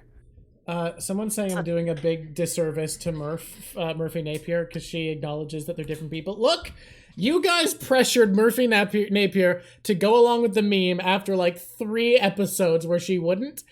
I am refusing. I can't co-host and keep this up. The temptation keeps bubbling up in me where Mama will start talking and I'll be like, oh, I get to be like, oh, but that's Soge King. This isn't A Man Dies When He's Forgotten. If I do this one as often as I do that, like, because I only do that one when it comes up. I do them when they come up. This one comes up so much. I can't co-host if I do this. More importantly, 2 other things. We don't owe Murph anything. No, Murph can live the meme if she wants to. Same way. She's doing very well on her own from everything I hear. But more importantly, in order to have a conversation about the psychology of Usopp, it's important for me to recognize him as the same person so I understand what his reasons are for doing what he does. I feel the same way. Like, to analyze it well, I think you kind of need to talk about it, which is why Murph didn't follow your damn meme in this arc. She came around to it later. Yeah, and I'm sure it'll be fun to come around to later, but not when you're trying to analyze his actions, because then you give up the possibility of looking at why he does, what's his motivation, and why does he buy into it. Mm-hmm. Okay, the roof of the car. I love the fight between Franky and the gross weasel CP9. I was really grateful to Oda giving us somebody that Franky could kick the crap out of right away, because we hate CP9 now, especially those of us who are thinking about why it is that this is going on for Robin and imagining her past. I was like, I want to murder all the CP9. So having Franky kick their ass, that made me very, very happy. I was like, thank you for chucking us a bone. Oh, and he chucked us 2 bones. He gave us T-Bone, too, who was kind. And it was finally nice to see somebody in the government who didn't suck. Yeah. I mean... Other than Smoker. Yeah, other than Smoker, who's perfectly nice. He's perfectly nice. I really feel like Aokiji comes out as kind of a nice guy in a lot of this, but then I gotta remember, he gave Spandam the ability to do a buster call. Exactly. Like, what the hell, man? Like, Aokiji, this is not a responsible man. Yeah, I was so disappointed in that. Like, I can't put Aokiji in my list of, like, good and responsible, thoughtful Marines because he was like, I'm gonna give the nuke key to this freak. Yeah, exactly. Oh, so disappointing. People want to know what you think of the Franky Center? Someone also asked if we do a stream with Murph. If Murph was ever down, I would love to. Murph's a lot bigger than our channel. We probably won't get a chance until our channel's a lot bigger. But hey, I still think that Murph's series on literary inspirations is my favorite One Piece analysis outside of Ohara Arthur's theory series. But that's not really analysis, that's theorizing. So Murph is my favorite analysis so far. Yeah, you've said it time and again that you love her. Yeah, but I edited out of the video so people still ask. Oh, cheeky. What was I going to say about this before I forget? Oh, in this one and in the lobby, I love how much Oda is putting... I'm going to say it anyways. I love how much emphasis Oda is putting at all the other characters, like the Franky family and other people, noticing the strength and noticing how above par the Straw Hats are. Because in the Water 7 plus the train plus the lobby, I feel like they're getting way more notoriety and that it's going to change a lot of things. Definitely it'll change their bounty after this because we're going after the government. You think going after the major courthouse of the government, one of its largest institutions, is going to increase the Straw Hats' bounty? Yeah. It's a pretty wild prediction, but we'll put it in the prediction counter just in case. Yeah, it's a prediction. I mean, if it doesn't happen, it would be a real big oversight on everybody. It would be a weird world building detail for the government to be like, it would be a strange thing for them all. Yeah, they went here. Yeah, it's no big deal. Sometimes people go there and kill hundreds and thousands of people. And then the other thing is Sanji is finally going to get his bounties, which is going to make him happy. And Nami and Chopper will get bounties as well. And that makes me happy because they need to. But it's interesting because there's also that word of mouth infamy thing, because when you have all the Franky crew seeing them do things like they're on the train and they keep doing these crazy things like punching holes through waves and all these other crazy stuff, and people are like, whoa, did he just do that? And at one point the Franky crew is like, I'm bored. Because Luffy and Sanji are just taking care of everything. Luffy and Zoro? Or sorry, Luffy and Zoro are just taking care of everything. And then the other group is like, I'm bored. And then you've got this isn't good. If we keep going like this, we're going to run into them. Old lady, how are the brakes on this thing? And she's like, they can't possibly work. You'll just have to figure something else out. And then she laughs and laughs. Well, pardon? I love her. She's hilarious. Meanwhile, her granddaughter and the kitty bunny are like, oh my God, we're going to crash. Ah! Y'all shouldn't have come aboard. You were warned. This is bad. And then Chopper's like, Luffy, what are you doing? I'm going to go inside. So he just rubbers himself across the train tracks over the ocean in pure Luffy fashion, more tenacity coming up. And he's like, I'm just going to go running through this train, make sure that none of our people are on it. I'm just going to go back. Take some bullets, NBD. It's so funny. Then he goes back. Like, this is going to be a real problem. And then Luffy just looks at Zoro and is like, yeah, I'm going to need you to cut that train in half. Zoro's like, oh, okay. Yeah. Okay. And what does he say? Gotcha. Speaking of earlier when I said, look, I think Sanji had more raw potential, but Zoro is a testament to hard work, and I think he is stronger. Stuff like this is why I don't think there's a question of who's stronger. Like, oh, don't get me wrong. He's trained his ass off. This dude is. There's no words. Zoro's told, I need this train cut in half, and is like, yeah, makes sense, bud. He doesn't blink. I think he's just like, gotcha, very quietly. And here's my point where I was like, Bellboy. Oh, sorry guys. Bellamy's unsummonable. The boy will be pet later. My wife gave him peanut butter in his Kong, so he is not going to be distracted by a meager freeze-dried liver chunk. These meager offerings are no longer worthwhile to the boy. So this is where I was like, oh my God. But I also started to think about their notoriety, because he goes, cut it. It's in the way. That to go up on my board. People wanted you to predict where the bounty would get to, but I think that'll wait till after you finish Eni's lobby, because I'm going to see what they finish the lobby first. And then he goes, gotcha, he says, the ego of this desolate word. Cut it in two sword style. He didn't even take out a third sword. I just want to put that out there. Yep. Cuts the damn train lengthwise, right down the center. And you have the entire Navy just like standing side by side, and the parts floating away like boats on either side. So their notoriety through the damn roof. But then as they get up there, what do they notice? One of the Neptunes cut in half on the train.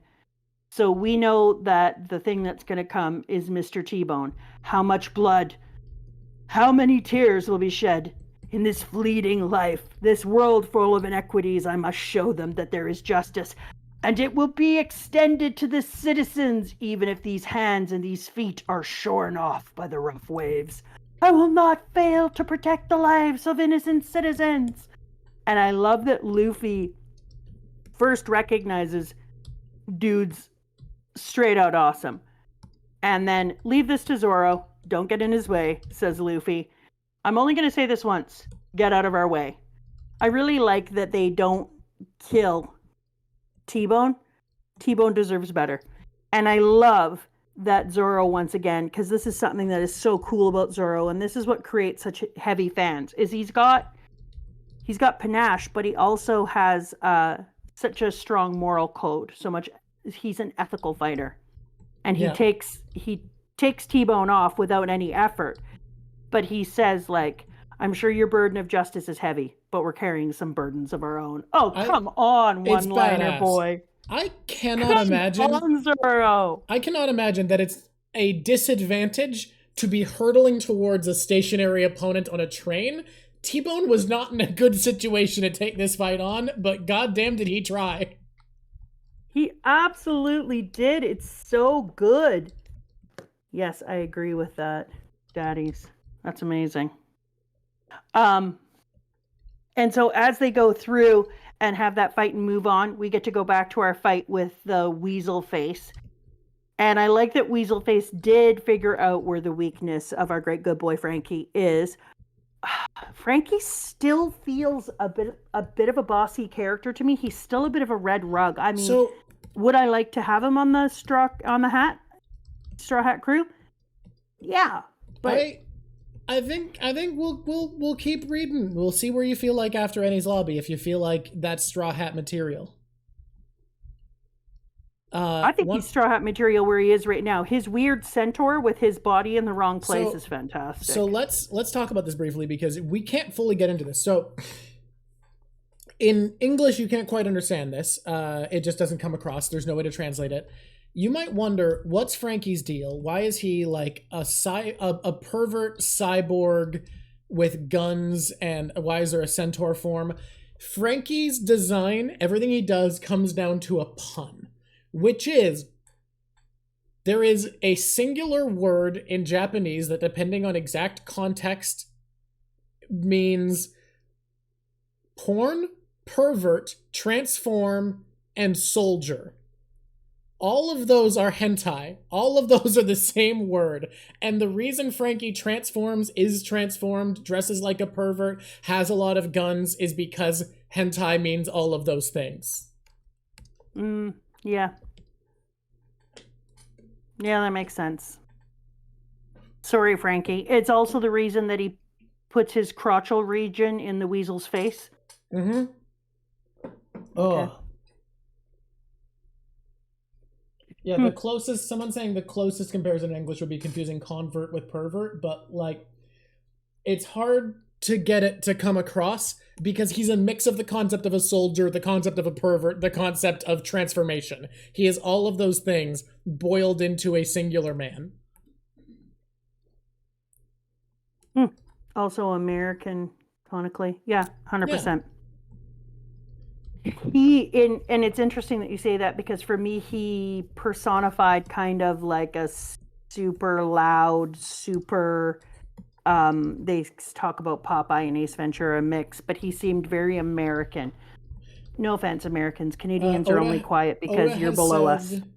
Oda has said what the nationality of a lot of characters would be, and Franky was listed as American. 100%. That's a future SBS, but it doesn't feel like a spoiler to say that. Yeah, no.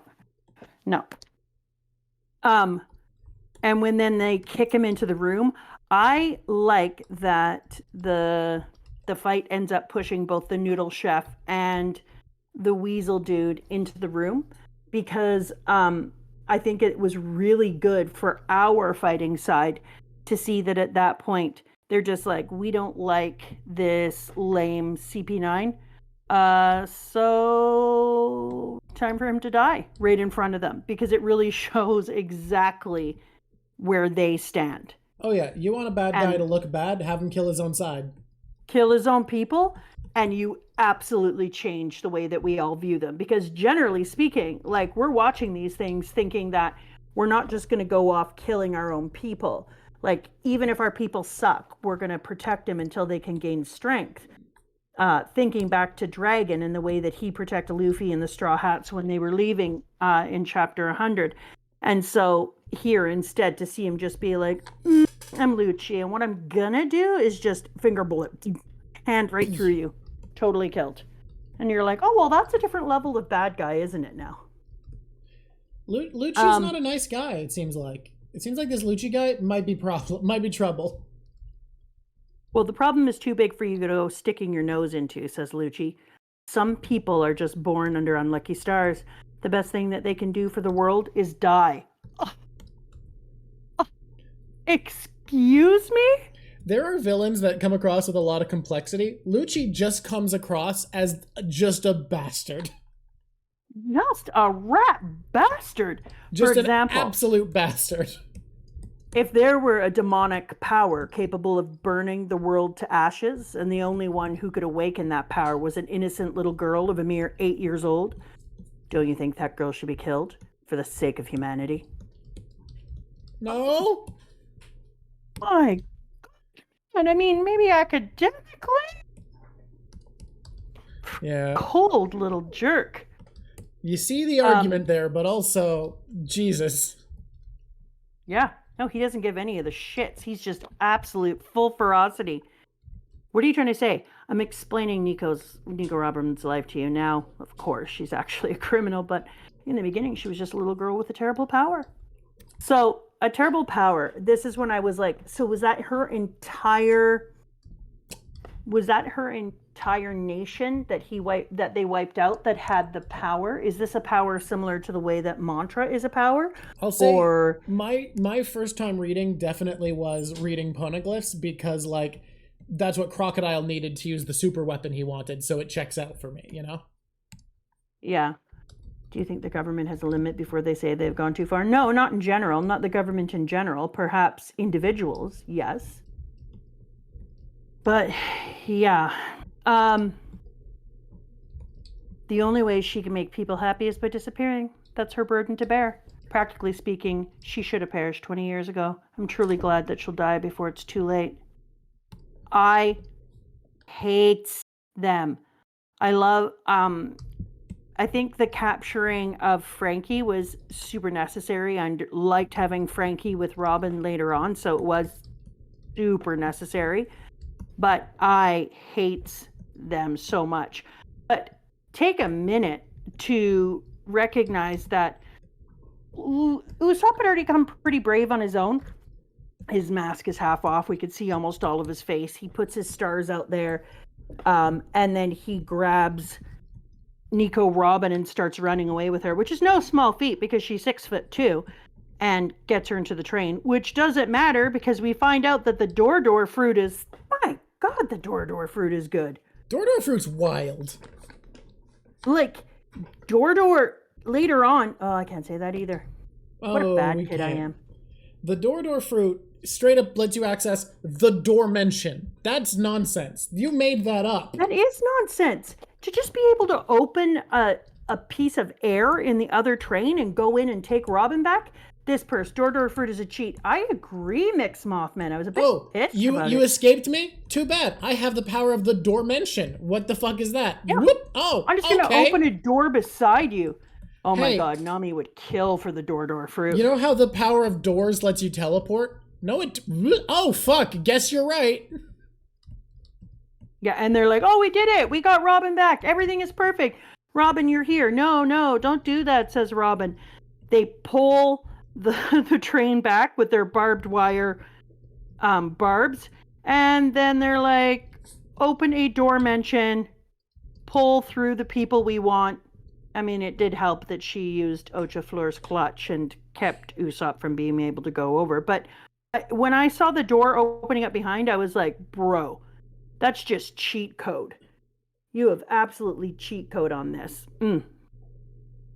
What are you doing? I won't run away with you. Hold on, Robin. What's wrong now? We knew everything about the situation when we came to save you. It's that Buster call that's the problem. Tempest kick. Right behind him. Door into nothingness. God damn you. You evil geniuses. But I would like to say that it turns out that doves in little coats, adorable. Oh yeah, Lucci is a bird, Hattori wearing his little stupid spy outfit. It's so good. It's adorable. I also like, we're getting more and more glimpses of where the Straw Hats, when they're at their best, actually stack up, with Sanji's kick actually injuring Bluno a bit. Yeah. Like, he expects to tank it no problem and actually takes damage and is like, oh, fuck, okay. I did almost ask for the picture. It's also a Usopp / Sniper King and Robin one, where it's just half Usopp's face, half Robin's face, and Usopp says, in the panel just above it, it's all right, Robin. You're all right. You're still hiding something, aren't you? That's okay. That's okay. But pirates can't leave their crew without the captain's permission. So, Robin, have faith in Luffy. Yep. Actually, and if anyone's gonna say that. And there goes the wazzing. Crying that on was stream a beautiful time. And this is why I'm saying, like, I can't just pretend that's not Usopp, because that being Usopp melted my whole heart. And you know how stone cold I am. Yeah, you are absolutely ice cold. Nothing gets through to you. Freaking hell, Usopp. Oh, so that was so beautiful. And moving into the Nightless Island, we request that you open the gates. And is it Enos Lobby? Ennis Lobby. Ennis. Ennis. Okay, Ennis. never mind. Ennis Lobby. Why am I like not loving the Ennis Lobby? What chapter is Ennis Lobby? 375? 376 is technically the start, but we did read it. I don't know why I put that number, but I did, so, you know, we read it. Yeah, I did. I did read it. I like that they take the little frog with him, and Luffy manages to convince the great big frog. He comes back and ends up being important, and Luffy's like, you know what? You want revenge? I'm gonna eat you, little jerk. And then instead he goes, you derailed us with your sumo moves. But afterwards they have this talk, and he's like, what do you mean you're glad I'm safe? I wasn't kidnapped. You jumped the gun. And then Luffy's like, you know what? If you were here to save Kokoro, get the hell on board. You're one of us. One of us. One of us. Jump on board and become part of the thing. I also like that anytime you turn your back, Franky is eating someone's head. It's a good move. I think it's fantastic. You don't often get to see people eating a head. Existing is not a cry. Jorminx, shush you. Ugh, crush. Ennis Lobby is way too cool. Yeah, way too cool. You got any theory about why there's an endless hole in the ocean that never fills and why the sun never sets? We got a theory there yet? I do, but I'm not talking about that until next time. Fair. That'll be it for the Ennis Lobby. Well, probably post Ennis Lobby discussion because, let's be frank, we are not going to have time for a corkboard at the end of Ennis Lobby. Yeah, I have all sorts of theories on that already, and I'm trying to be a good kid because I'm respecting that people are where they are. But if you're reading along with us, make sure that I meant to say there's no night, and I said there's always night. It's always day. I said it backwards. Make sure that you are reading all of Ennis Lobby because I'm going to be there. Like by the end of this weekend, I will have done my first read through of it. I'm so excited for it.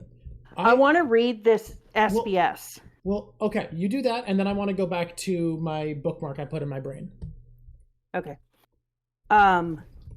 So in this SBS, right after Ennis Lobby, there was somebody who asked this question. I have a question. Of course, this goes for the main story as well, but sometimes the titles of each chapter of One Piece bring tears to my eyes, like the chapter of 292, To Meet Like a Half Moon Hidden by Clouds. I thought it was just a haiku about a moon, but it also expressed the situation surrounding Jaya Island and the Shandians. I'm a complete sucker for unexpected thrills like that, Oda. Which of the chapter titles have you written so far do you like the very best? Which I thought was such a sweet question. And then Oda's answer made me feel just a sense of joy. Wow. Yeah, it's really beautiful. Wow, what a careful reader. Having somebody interested enough to read so thoroughly is the highest reward a manga creator could ever hope for. Thank you. And then he goes on from there. And when I read that, I was just thinking, like, it warms my heart so much to think about Oda appreciating having his work looked into, torn apart, and analyzed. And it absolutely gave me a huge glow. So I just wanted to share that with you guys because I thought what we're doing as a community here and the talking and the working through this piece, which is somebody's odyssey. Oda wrote this and it's his odyssey piece, and so it's pretty cool that we're doing this together. And I know now for sure that he would feel absolutely heartwarmed. I loved hearing that on the phone call when you told me about this, because it felt like what you were doing, what I'm facilitating, is something that would mean a lot to him, that someone's taking it this seriously and noticing all of the dozens and dozens of little details he puts into every chapter and paying such close attention to his work. And that, I don't know, I think there's something beautiful about human effort, and I didn't think about until you read that how much direct communication from one person to another there is, and someone manually by hand drawing each and every panel and thinking about the story in every image and every scar and every outfit and how much it means to the story, communicated to someone with equal focus looking at that years later and trying to think about the world within the piece they've made. There's something so beautiful to that, and I kind of didn't connect with how special that was until you read that quote. Yeah, I agree. That's a beautiful way to put it. Okay, go back to your spot. Yeah, the bookmark. This is way less emotional. The thing I wanted to go back for is earlier you were talking about the Luffy Usopp fight, and something reminded me of this. There's a line that I love in the Luffy Usopp fight where Luffy goes, "Quit kidding around, Usopp, this is serious," and Usopp goes, "I'm not kidding, this is how I fight." And the thing that reminded me of this is when you said Usopp's been paying such close attention to Luffy.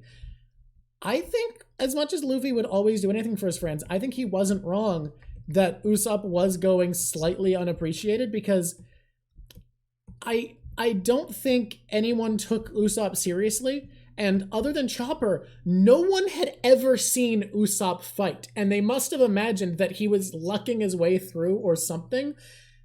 Like, because no one would believe the stories he tells because they weren't true. He would embellish them. Like, that... Luffy had no exposure to the kind of fighter that Usopp was. That wasn't him just being like, stop with your silly tricks. That was genuinely Luffy not understanding what kind of a warrior Usopp was. Because I think if you'd seen Usopp fight before, you wouldn't ever be like, stop kidding around when he hits you with a pepper star. You'd be like, what the fuck is this man planning? And I think it's actually really cool to think about in retrospect that Usopp had paid such close attention to Luffy, knew how he fought, knew what to think about, and Luffy had no idea what Usopp did when he started fighting. Yeah, exactly. I was thinking about that when they were fighting. I was like, unironically, this is the first time any of them have seen Usopp fight. Yeah. Because it had been Chopper and him, and then he had been alone. I don't think I've ever seen Usopp fight with any of the other Straw Hats. They always pair up. Interestingly, they always pair up with somebody who's has more natural strength. And that's kind of a letdown, because I think that an Usopp Luffy combination would be, I mean, I know we'll see it in the future, but I was like, that would be amazing. Usopp and his bag of tricks and Luffy coming through with his crazy rubber boy. Like, I'm here for that all day. But yeah, that was the first time any of them had seen him fight. Like, and I don't think that's true for any other Straw Hat necessarily. I guess Nami, yeah, because she only had her one big fight so far. But like, you know, people had seen Sanji fight right in front of people at the Baratier. People had seen Zoro fight at the Baratier in Arlong Park and Orange Town. People had seen Luffy fight all the time. People watch his fights constantly. But Usopp kept being distant from everybody. Luffy had a little bit with Nami too, because Luffy was up there. So was Usopp when Nami was fighting, and so was Sanji. So yeah, up Usopp on the was the one. Maxim. Yeah, Usopp was the one. You're right, the Maxim. She used some moves against Enaru. So yeah. Usopp was the one that people had no idea how he fought, and were probably watching like, the fuck is he doing, until things started happening. I guess except Chopper, who probably saw all of this happening, was like, oh no. But I guess he was too distracted by being very sad to think about that. Yeah, that's true. Yeah, I was trying to find it because I had a kid write me a whole bunch of different Japanese phrases so that I could learn to create. He was Japanese, and he was learning to write haiku in English, and I would write haiku in Japanese. As an encouragement for him to learn how to write in English, I would always be like, okay, I'm going to write this, da-da-da. And then he would be like, okay, I'll write this. But I can't find it. But he wrote me something about a moon obscured by clouds, and I can't find it. But it was amazing. I did find my Japanese poetry in here, though. My Japanese amazing haiku. Poetry, truly. Hello. Yeah. You would know. Yeah, I'd be a great judge if I spoke Japanese. You're going to be a true master poet. I'm going to be a licensed poet. However, don't speak Japanese is my one issue. I had an experience recently. Yeah. This is such a sidetrack. I had an experience recently that I think you're only allowed one of in writing workshops. I think in your entire career as a writer at university, you're allowed to do this one time, and that is give up. I read a story that was so good that I felt like I could truly do nothing to help it. It was just that good. This woman is a phenomenal writer. She is going to go on to do amazing things. I was sad I had to read it as a writer. It would have been one of my favorite stories had I not had to. And I just gave up. I was just like, look, I can't do it. This is perfect as far as I can tell. There is no thought that I've had that would make this better. Please get this published. It won't get published right away. Nothing is, but someone is going to want to, and it needs to be. That's beautiful. How cool is that? It's honestly frustrating because I'm like, what the fuck am I doing here? You're being awesome. I feel useless if I can't help. Grand Line Review is clickbaity, but honestly, you make money from clickbait on YouTube, and I'm not going to fault a guy for trying to do his job. Do your job, man. Do your job. I feel awkward about clickbait. My rule has always been I will be willing to make a thumbnail whatever I want, so long as the video delivers on it. Like, it has to be true to the video. we have been kicked out. And then you're like, because you're painting the living room. Come on. All right. Is it time for that time? Is it time for the time? Well, the problem is I'm trying to kill time because I'm almost done this drawing, but not quite. I thought you wanted to do more of those little thingies anyways, because we also need to do a You're right. We gotta do our subscriber and our top 5. So yeah, we can do it. I thought you were going to. And then we're gonna do our cork boarding of board corking. Yeah, no, we're fine. Go for it. Which one do you want me to do? Well, we gotta deplug first. Look, I am stalling. I want to finish this picture. No, we have lots to cover still. We have cork boarding. We have top people in this battle. Yeah. I thought to introduce. But corkboard gets its own picture now. So, but we do have to do the closing segments. We have to do our plug and then the closing segments. I don't know if corkboard is long enough for its own thing or if it can just be part of this one. So we're gonna do it as part of this one now for today. I think that's fair. I think because this one is so short. I think it'll be its own video sometime. Yeah, this one is so short. We'll see. Yeah. Look, we're gonna play around with it. Does Robin have blue eyes? Okay, Robin has blue eyes in the anime because they colored her eyes before she had her official color shown. She canonically has gray-brown eyes. Just so that people know. How dare you, Haberfax, talk about me pulling the rug out from Nami. Everybody knows that I do my best not to do that. You do your best and fail repeatedly. Thank you, Atsuba. I try to keep her on the board and sometimes I fail. I like her blue eyes too, but this is a manga review, not an anime review, so we're doing brown eyes. Whoa, Watsuba, that is way kind. Thank you so much. Oh my god, Watsuba, you're amazing. Why have you come to pass so many other things I never imagined? There are certain things that happen in One Piece Attack. Interesting. All right, here we go. Yeah, guys, Nami isn't, am I doing the, Look, sometimes corkboard will be its own video, sometimes it won't be. If we don't think it's going to be today, if you don't feel like you have that much to talk about, I think we'll make corkboard its own video when you feel like you have a lot to talk about. Okay? Is I have a ton to talk about, but it's all from that lobby. Yeah, so that's the thing. So I think we have to make it short because everything you want to talk about is ahead of where we are. So we'll do it as part of today's video. It's only because I had a ton to talk about from Water 7 that then ended up attaching to the lobby. If we're gonna so now we don't want to talk about the Water 7 stuff because it's connected to the lobby. So I think it's fair to to just do the one video today, the Sea Train complete video. Look, no rules, just right. We're gonna do it as we do it. Hells yeah, baby. Hells so let's do a plug first. Let's do the plug. Come on, ride that train. Woo, woo. Here we go.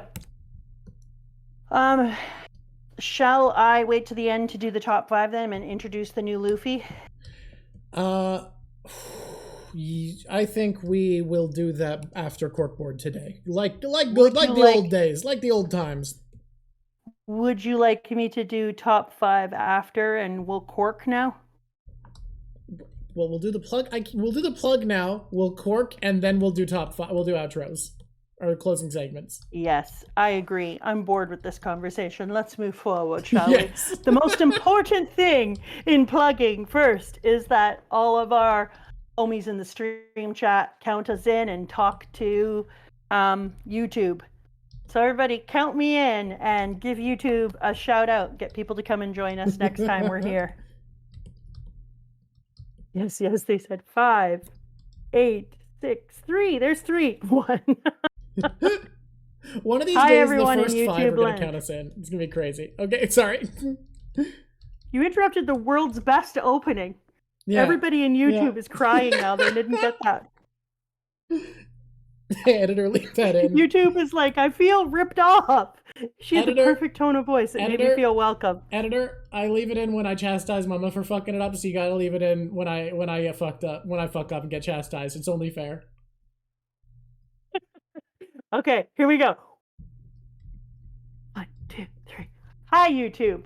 We sure are glad to see you. It's me, Mama Drock. You know me from such places as The Drop Show, where we're drocking it out. Come and join us on Twitch. I'd like to tell you that we have a lot of fun here. Sometimes we do weird things. Wait, We always do weird things. And we would love it if you press subscribe, because YouTube has incredible algorithms and they'll keep showing this to you whether you subscribe or not. So the only person that it benefits is us here right now in this here, us. And press like if you liked it. If you don't like it, don't press like. That's weird. But if you liked it, why wouldn't you press like? That's also weird. Apparently, and I hope YouTube is being sued and might have to change the subscribe button to actually work and stop with the suggestion algorithms. Oh. So there's a chance that you might actually have to subscribe if you want to see this in the future. You souped. You souped. Okay. Okay, everyone. We interrupted again because we're weird. I hope you have an amazing day. People are telling you not to forget the pineapple plug. Oh, yeah. 2 things. Number 1, pineapple plug. If you would like to see Drock dressed up as a pineapple, then that's not the criteria, but okay. Yeah, you need to press subscribe. If we get to 50,000 subscribers, Drock will be a pineapple. He'll be delicious. He'll have a tall green thing on his head and a great big pineapple body. That's not the promise, but it is close. I'm not done. Also, as soon as we get 250,000 subscribers, that's right, 250,000. That's a lot more. Which is it's a mere 200,000 more than the pineapple moment. It's a mere 5 times as much. I, Mama Drock, will go live. Well, you mean with a face. You will see me with a face. Oh. That was the hush. The crowd went wild. Yeah. It's the most unhinged the plug has ever been. Oh, no, I'm not done. I want more unhingedness now. I'm dying. So this is killing me. If we have 50,000 subscribers, Drock becomes a pineapple, where it's going to be hard to take care of him once he's vegetation. But we will, because we love him. And I, Mama Drock, will show my face live. We have run with the prompt so far. We just had to talk about it, and I think, it's a little hard when you're a teacher in Teachland, but I think if we have 250,000 subscribers, that is a fair thing to put out there, that I would become live. And at 100,000, turning yourself into a pineapple, that's a small ask, right? Sorry, 50,000, and that is not the promise. 50. Yeah, that is not the promise is to dress up as a character affectionately referred to as Pineapple Head. You sure? Named Marco. However... You sure? Yeah, Hello. I'm pretty certain. I'm a Drock elbow reveal at 100k. Jesus. Drock elbow? Mama Drock elbow reveal at 100k. I will show you my left hand. This is unhinged. All right, so the corkboard was going to be a full segment with its own drawing, but it's have to be shrunk because so much of what you want to talk about ended up being refined by Ennie's Lobby, and now you can't make... I'm not going to lie. Ennie's Lobby really makes you think some things, eh? Yeah. Yeah, like... It's a lot. Yeah, you start to be like, see, everyone's excited about the left-hand reveal at 100,000. Oh my god. Yeah, a bunch of things happened for me when I got into Ennie's Lobby. I was like, oh my god. These things here now have changed completely. So now I'm like, oh, how do I say this? Okay, but let's do a little corking. Let's cork it out. Because there's something specific you wanted to say last time and forgot to, which is that you feel as though you figured out where we've seen... Don't say my thing. Okay. I was introing it. I wasn't going to say the theory. You know what? You can intro it. You feel as though you have found where we've seen mantra before Skypiea even, perhaps. Yeah, but now I have all sorts of mantra moments, and I'm going to bring it up again. I think we did say this, actually. I think we did say this one, I realized. I just had a flashback to editing the Foxy corkboard. Good, I'm going to do mantra part 2 then, even though Ennie's Lobby will give me more evidence for it. I'm going to say it. Okay. unhinged. Oh, but a lot of people didn't see that cork board, so maybe start with that, because I haven't posted it on YouTube yet, because I've been so busy with school. True enough. So last time we talked, I said that I think that when we were in Alabasta, we saw that Zoro had mantra, because we watched him in that moment that he talked about how he could see what was under every rock. He knew where everything was. He knew where his sword was. He knew he could move through things. He knew exactly where the different particles were that he could split stone, and where he became aware that cutting steel is the same as when you cannot cut things, because it's the ability to miss what you don't want to hit and hit what you want to. And so I think whether Zoro is aware of it or not, which he clearly isn't yet because he's just rocking his life out doing his own thing, he has reached a point where he has used mantra before, but he doesn't know it. I started to wonder about the other Straw Hats and if we had seen mantra in any of the things. And I'm starting to see like a type of mantra used with the other Straw Hats. The way that Luffy is able to dodge things in a way that feels like he knows where the next thing is going to be. The punches come and he's already felt where it is. For those of you who have read ahead to the lobby, don't say anything or spoil anything, because I'm not going to mention it directly, but I am going to say that when we got to the lobby and Luffy does a certain thing when we level up, I started to think about the will of D and about that idea I had with how everybody on the crew has such deep ikiga, or a will and a purpose of life. And I started to think about how many of them feel like they have kind of a mantra ability already, in that they, what's the right word for it? In that they have something that is pulling them through and helping them to do better, but also leveling them up in a way that they shouldn't be able to level up. We'll fight with somebody and then we'll lose wickedly. And the next time we meet them, all of the crew is already able to be that much better. They haven't had an opportunity to practice it. They haven't had an opportunity to put it against anyone else yet.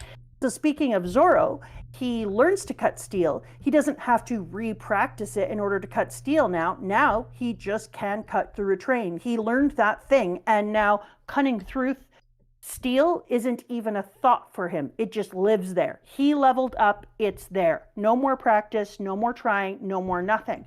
So it's almost as if they have this innate ability that's similar to mantra, that means that when they learn a new skill, they own it. They don't have to do anything to keep it in them. They own it, which is really, really interesting. And then it started making me think about the will of D, but just the will in general. So when we were thinking about Blackbeard and how Blackbeard was saying, if our will is strong, we will meet again. And I was like, all right, Blackbeard.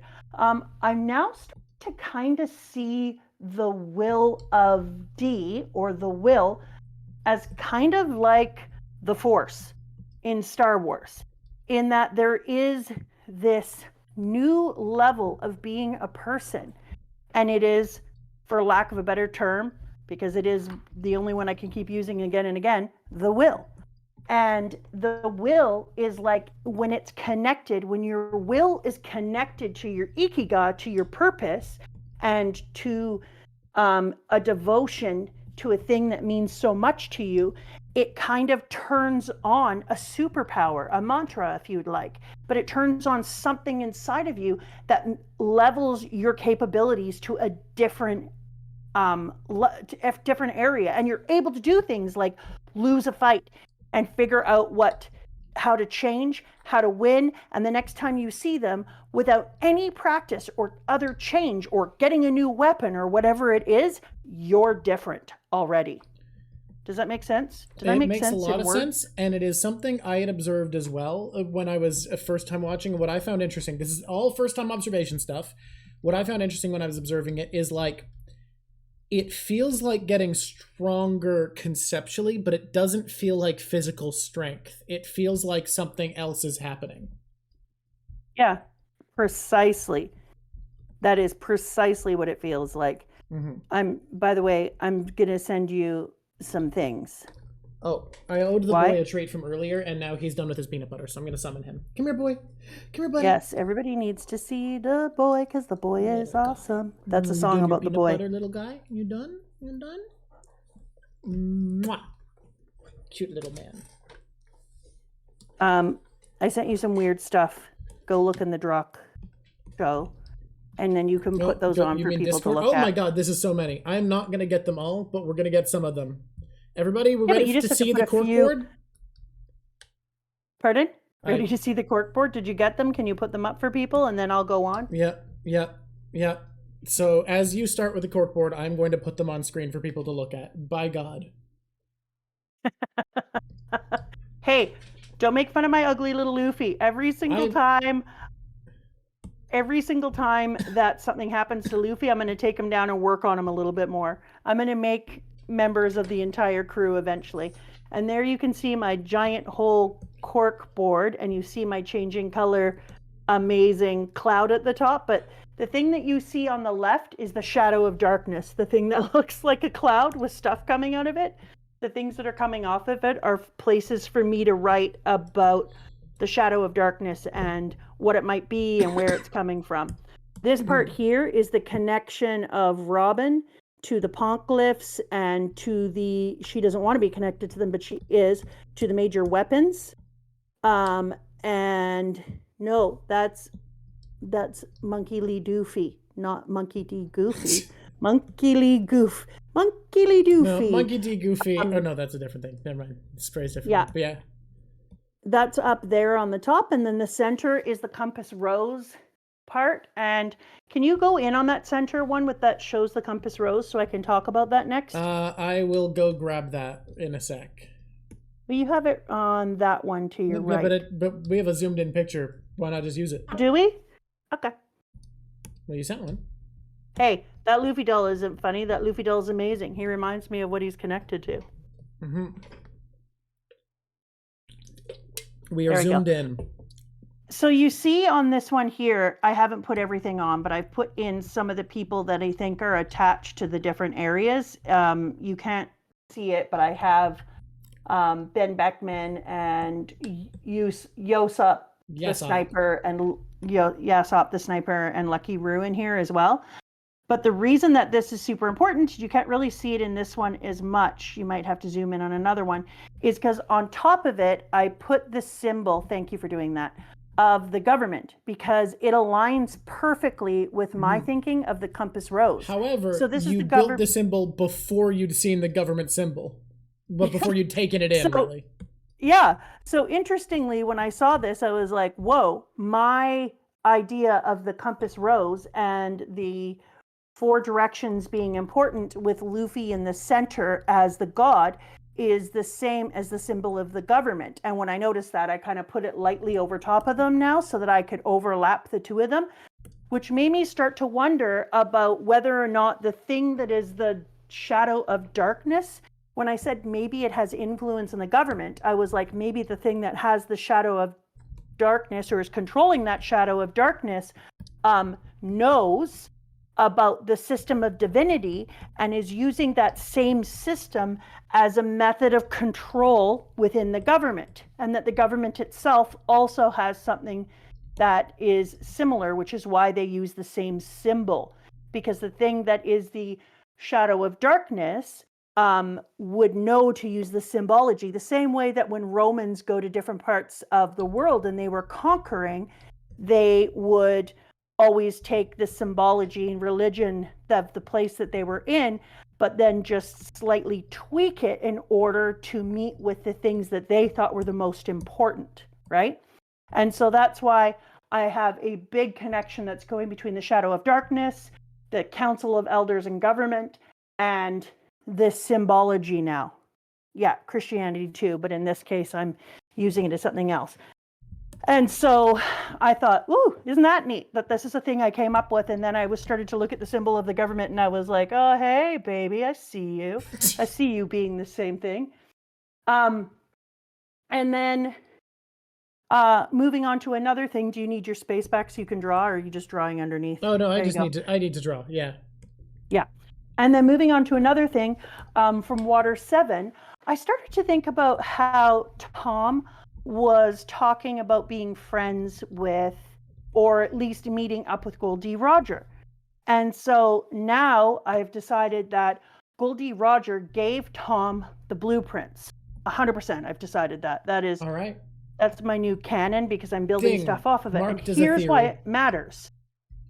Here's why that theory matters, because if Goldie Roger gave those to Tom, I think he gave other important things like the blueprints or other things to people that we're going to meet in the future, because he knew that his life was in danger and that he was going to make it to the end, and that he would probably be killed, but he wanted to make sure that all of the pieces that he had to Poneglyphs, to the 100, to the Lost Century, and to all these other things were cared for by people that he trusted, who he knew would pass the information on, that it would live through.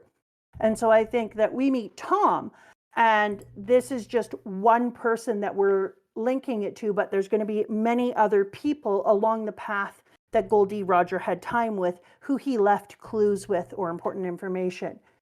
And then I started to think about the fact that Robin is 28 years old.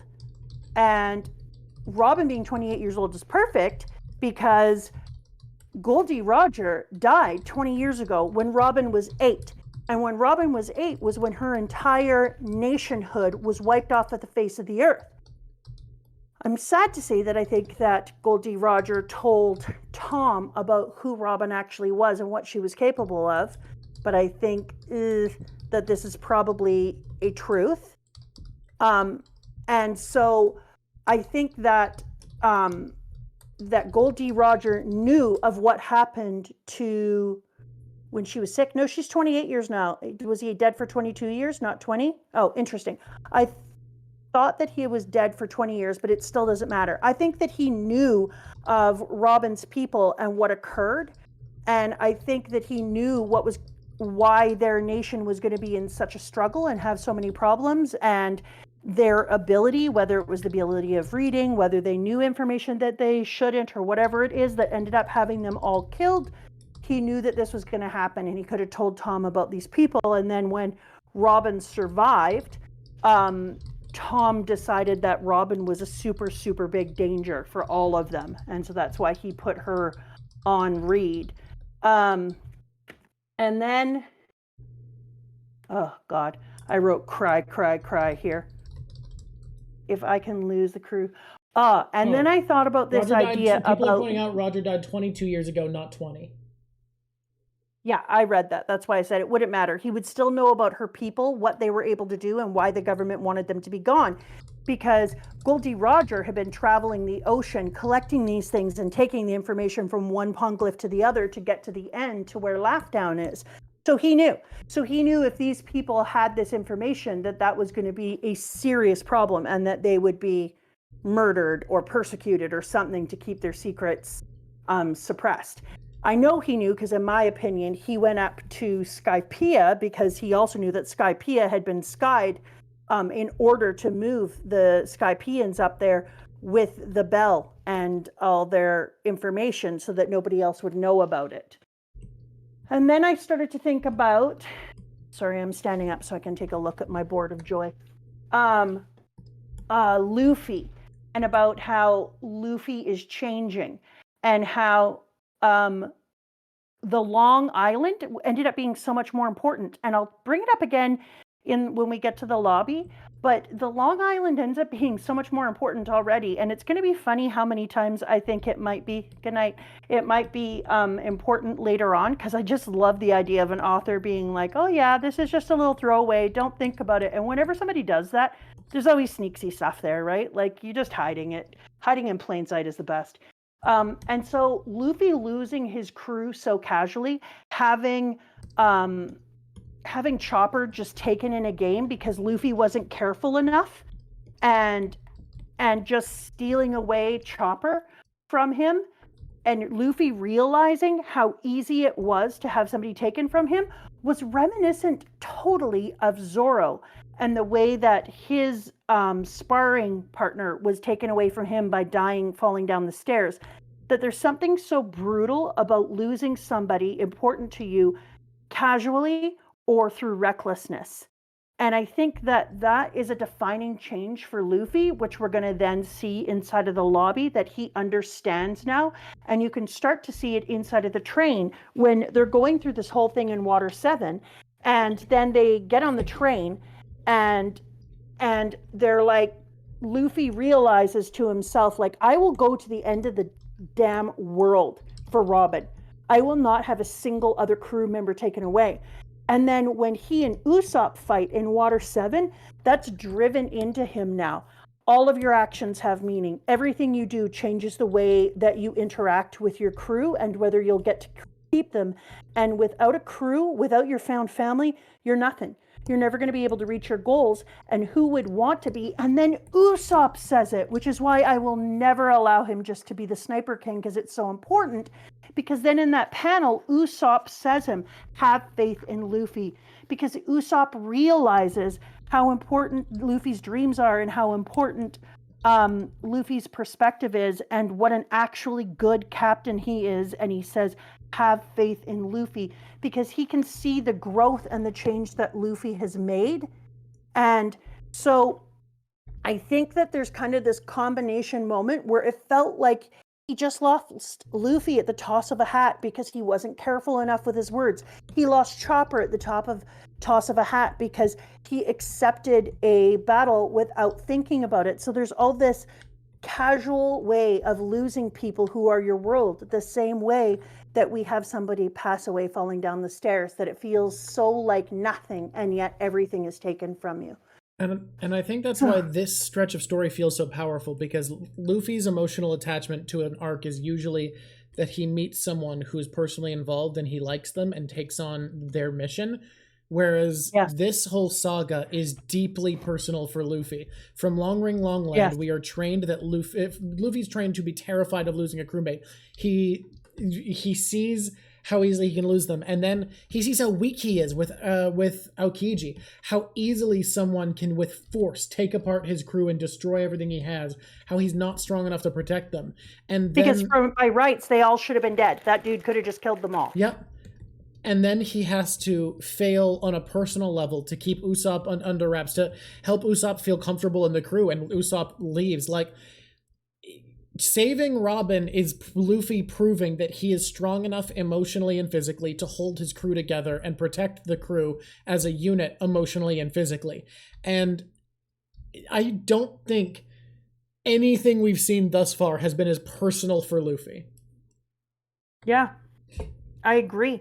And when we first saw the Long Ring Long Land, and we talked about it just being a casual thing, it was on its own. Yeah, but when you start to move forward, it takes on so much meaning, and it continues.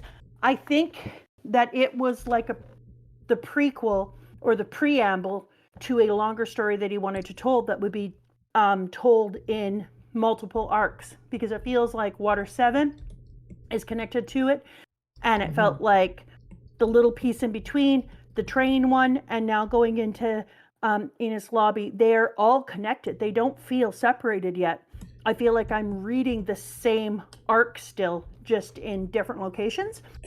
And I think that prequel was really important because it really set up this idea of Luffy's captainship and Usopp's captainship, and it allowed us to compare how they saw themselves as leaders, and it allowed Luffy to step away from, at the end of this, I'm hoping he steps away from Usopp and becomes the captain that he needs to be, and I'm hoping that Usopp learns to become the crew member he needs to be and have value in himself. Yeah. Hopefully. I love that this little stretch of story is about Luffy being strong enough to protect his crew, because, like, I feel like the previous saga that we had that was about leadership was the Baroque Work saga.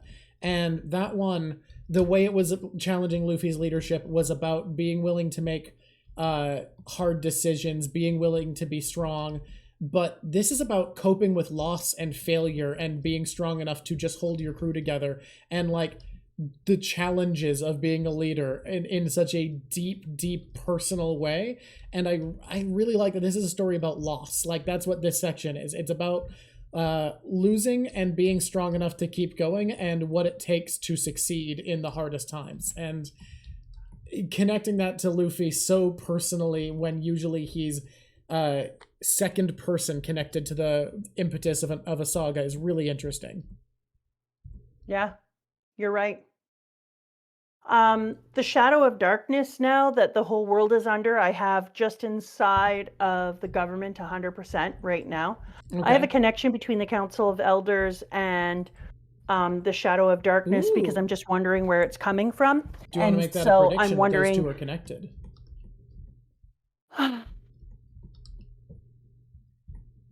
I'll tell you this. Yeah, we're making a prediction. If this is in any way slightly true, this is a big enough call that I am willing to be very forgiving and just be like, yeah, any connection, you're going to get a point. Yeah. So I'm putting the Council of Elders connected to the Shadow of Darkness. I've just started to make side notes about that. I told myself when I was reading the lobby, I was like, ooh, there's stuff here. I'm going to get a little deeper. And I have some pages now that I've done a little whoop whoop. And then I'll take a picture of that and then I'll print it because I know how much you love that.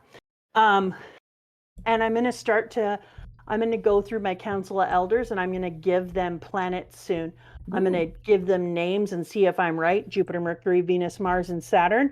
Because those are the 5 that you could see in the sky without telescopes. The term is Elder Planet. So they're called the Elder Planets. So I am going to this week, I'm going to see if I can attach the people to which planet I think that they will be. You have so little information about them that that's not going to be a prediction. Like, if they're planets, that's enough for Gold Star. I'm not going to hold you to account if they are planets for which ones you get right and wrong, but I will be curious if they are when we get there to see how many you get right if you are right that they're planets. Yeah, I think they are planets because they're within the human ring. And if they were stars, it would feel divinity, and they feel humans, so that's planets. They could be seen with the naked eye. Phantasms, I haven't posted the Long Ring Long Line corkboard video yet. I've been busy. It's the end of the semester at school, so I've been working really hard at that. Unfortunately, I haven't had time. Very sorry. That's why I'm going to be paying an editor if I can to finish some of these. Oh my god. The Shadow of Darkness wasn't anything from... It wasn't explicit in the story, but Mamadrock found a line in Skypiea. No, it was. Oh yeah, you're right. Yeah. So Mamadrock found a line in Skypiea where Kalgara's Wiper's elder at the Shandian village said that the secrets that they have in the heavens that are obfuscated down below by a shadow of darkness hanging over the Blue Sea world, and Mamadrock has connected that to her theory that Oda is drawing from Japanese mythology, and we're going to have an Uzanami? Yeah. Uzanami figure. Uzanami is the type of figure I have who is creating a shadow of darkness over the world. Oh yeah, and we can now talk about, yes, the Unluckies were just having a good nap and they are alive. We're finally there. I almost... seriously, peed my pants with joy. Like, oh my god, it's the Luckies. I'm so glad they mentioned that. I didn't want to like derail you while you were talking in this train town, but to see the Unluckies there again, not in the arms of an angel. Oh, thank God. We also decided we're going to be covering cover stories at the end of this saga. The tier list stream. We're going to talk about cover stories. You know what would be fun? A way to cover them all is to do a cover story tier list. That way you have a reason to talk about each of them. Say that again? If we do a cover story tier list, you have a reason to talk about each of them when we do the tier list stream. Oh, I love that. That's a really good way to get to talk about them. I love that. We do have to do our closing segments. Before that, there was something I wanted to mention, but I'm trying to remember what it was, because we've moved on a ways since I thought of it. Shit. Oh. There's a fight that happens. Oh, no, I don't want to talk about that now. I'll talk about that later.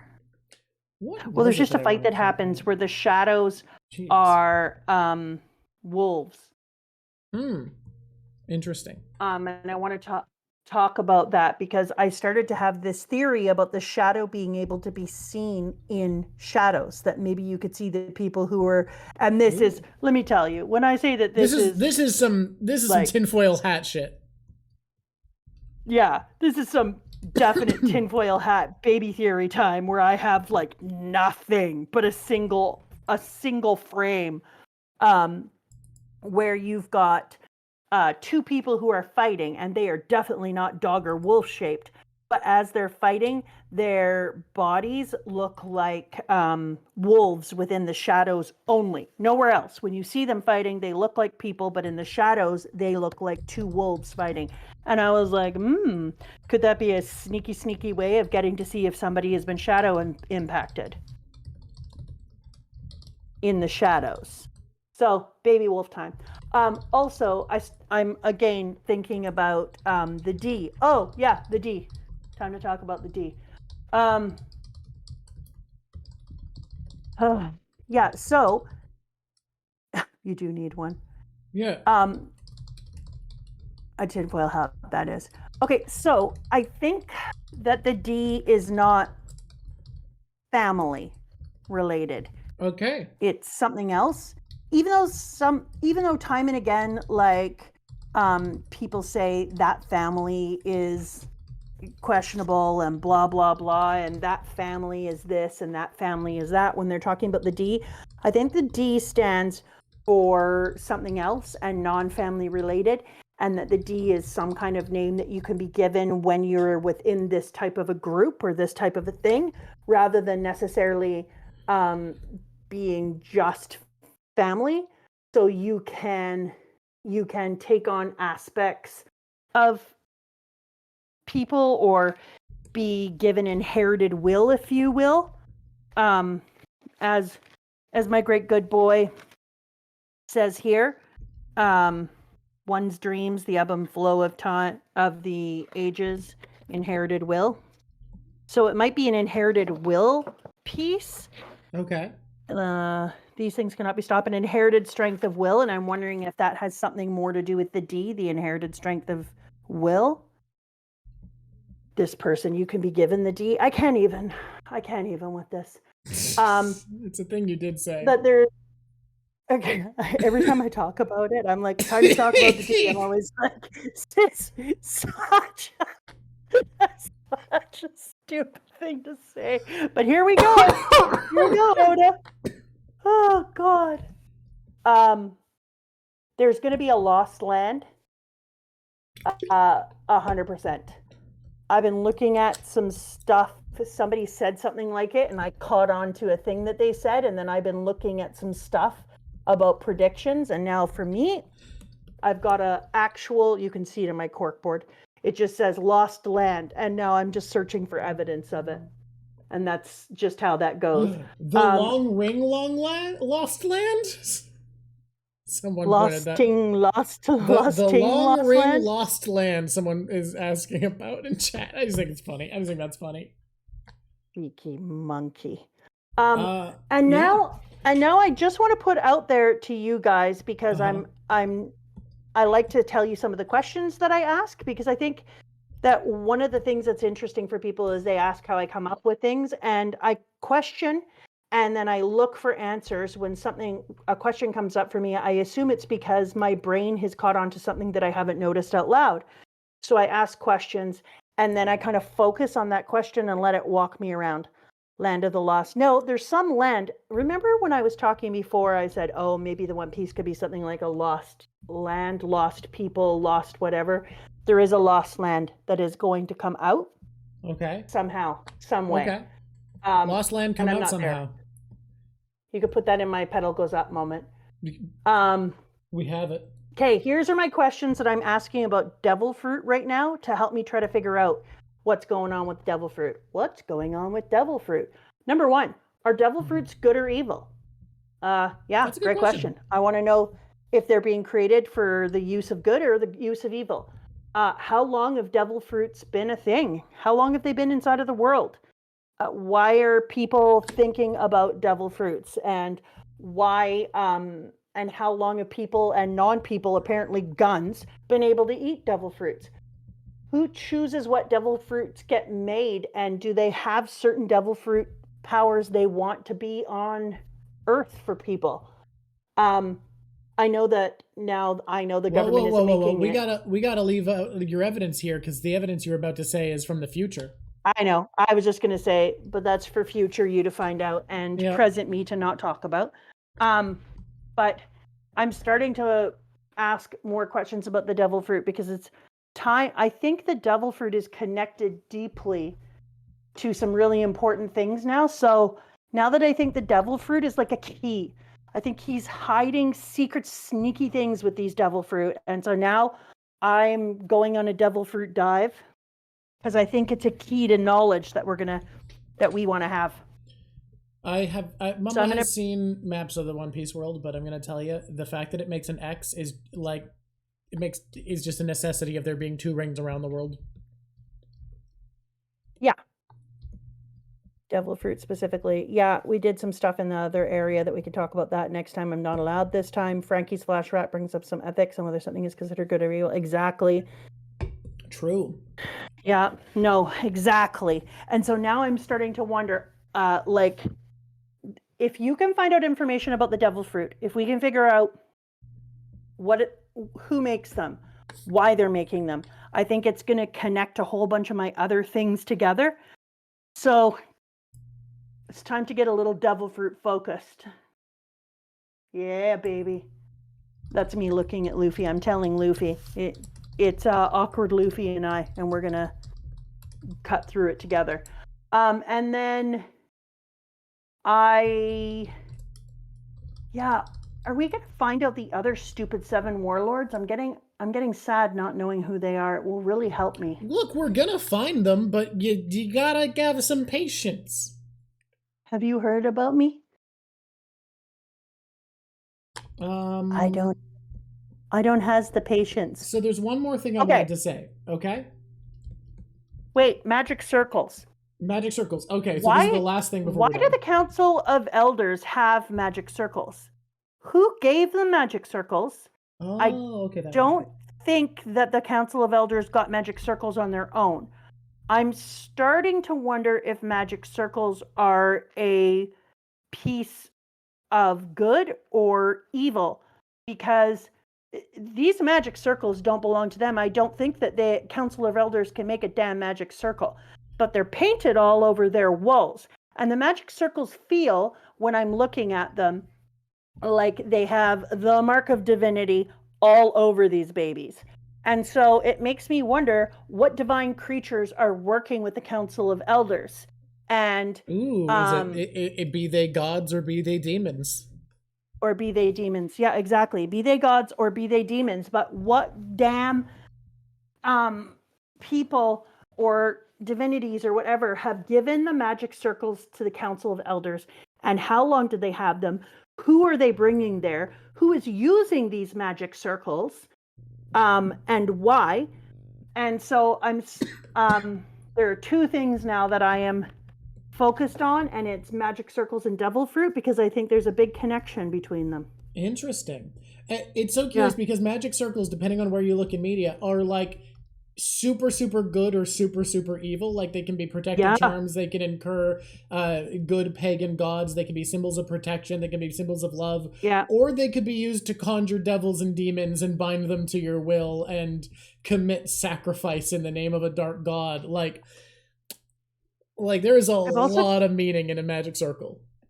I've also determined that there's going to be like not just one layer of magic circle, that these ones can take you to particular areas, and that in a way that the magic circles can be used to move between not just 2 points, but a bunch of different points, including, I'm starting to wonder about Ace, because Ace's name makes him a key. And so I'm starting to wonder if he can particularly... Remember when we talked about how Susanoo, the 3rd child born from the nose, is supposed to be the guardian of the gateway of death? Storm Boy, Yeah.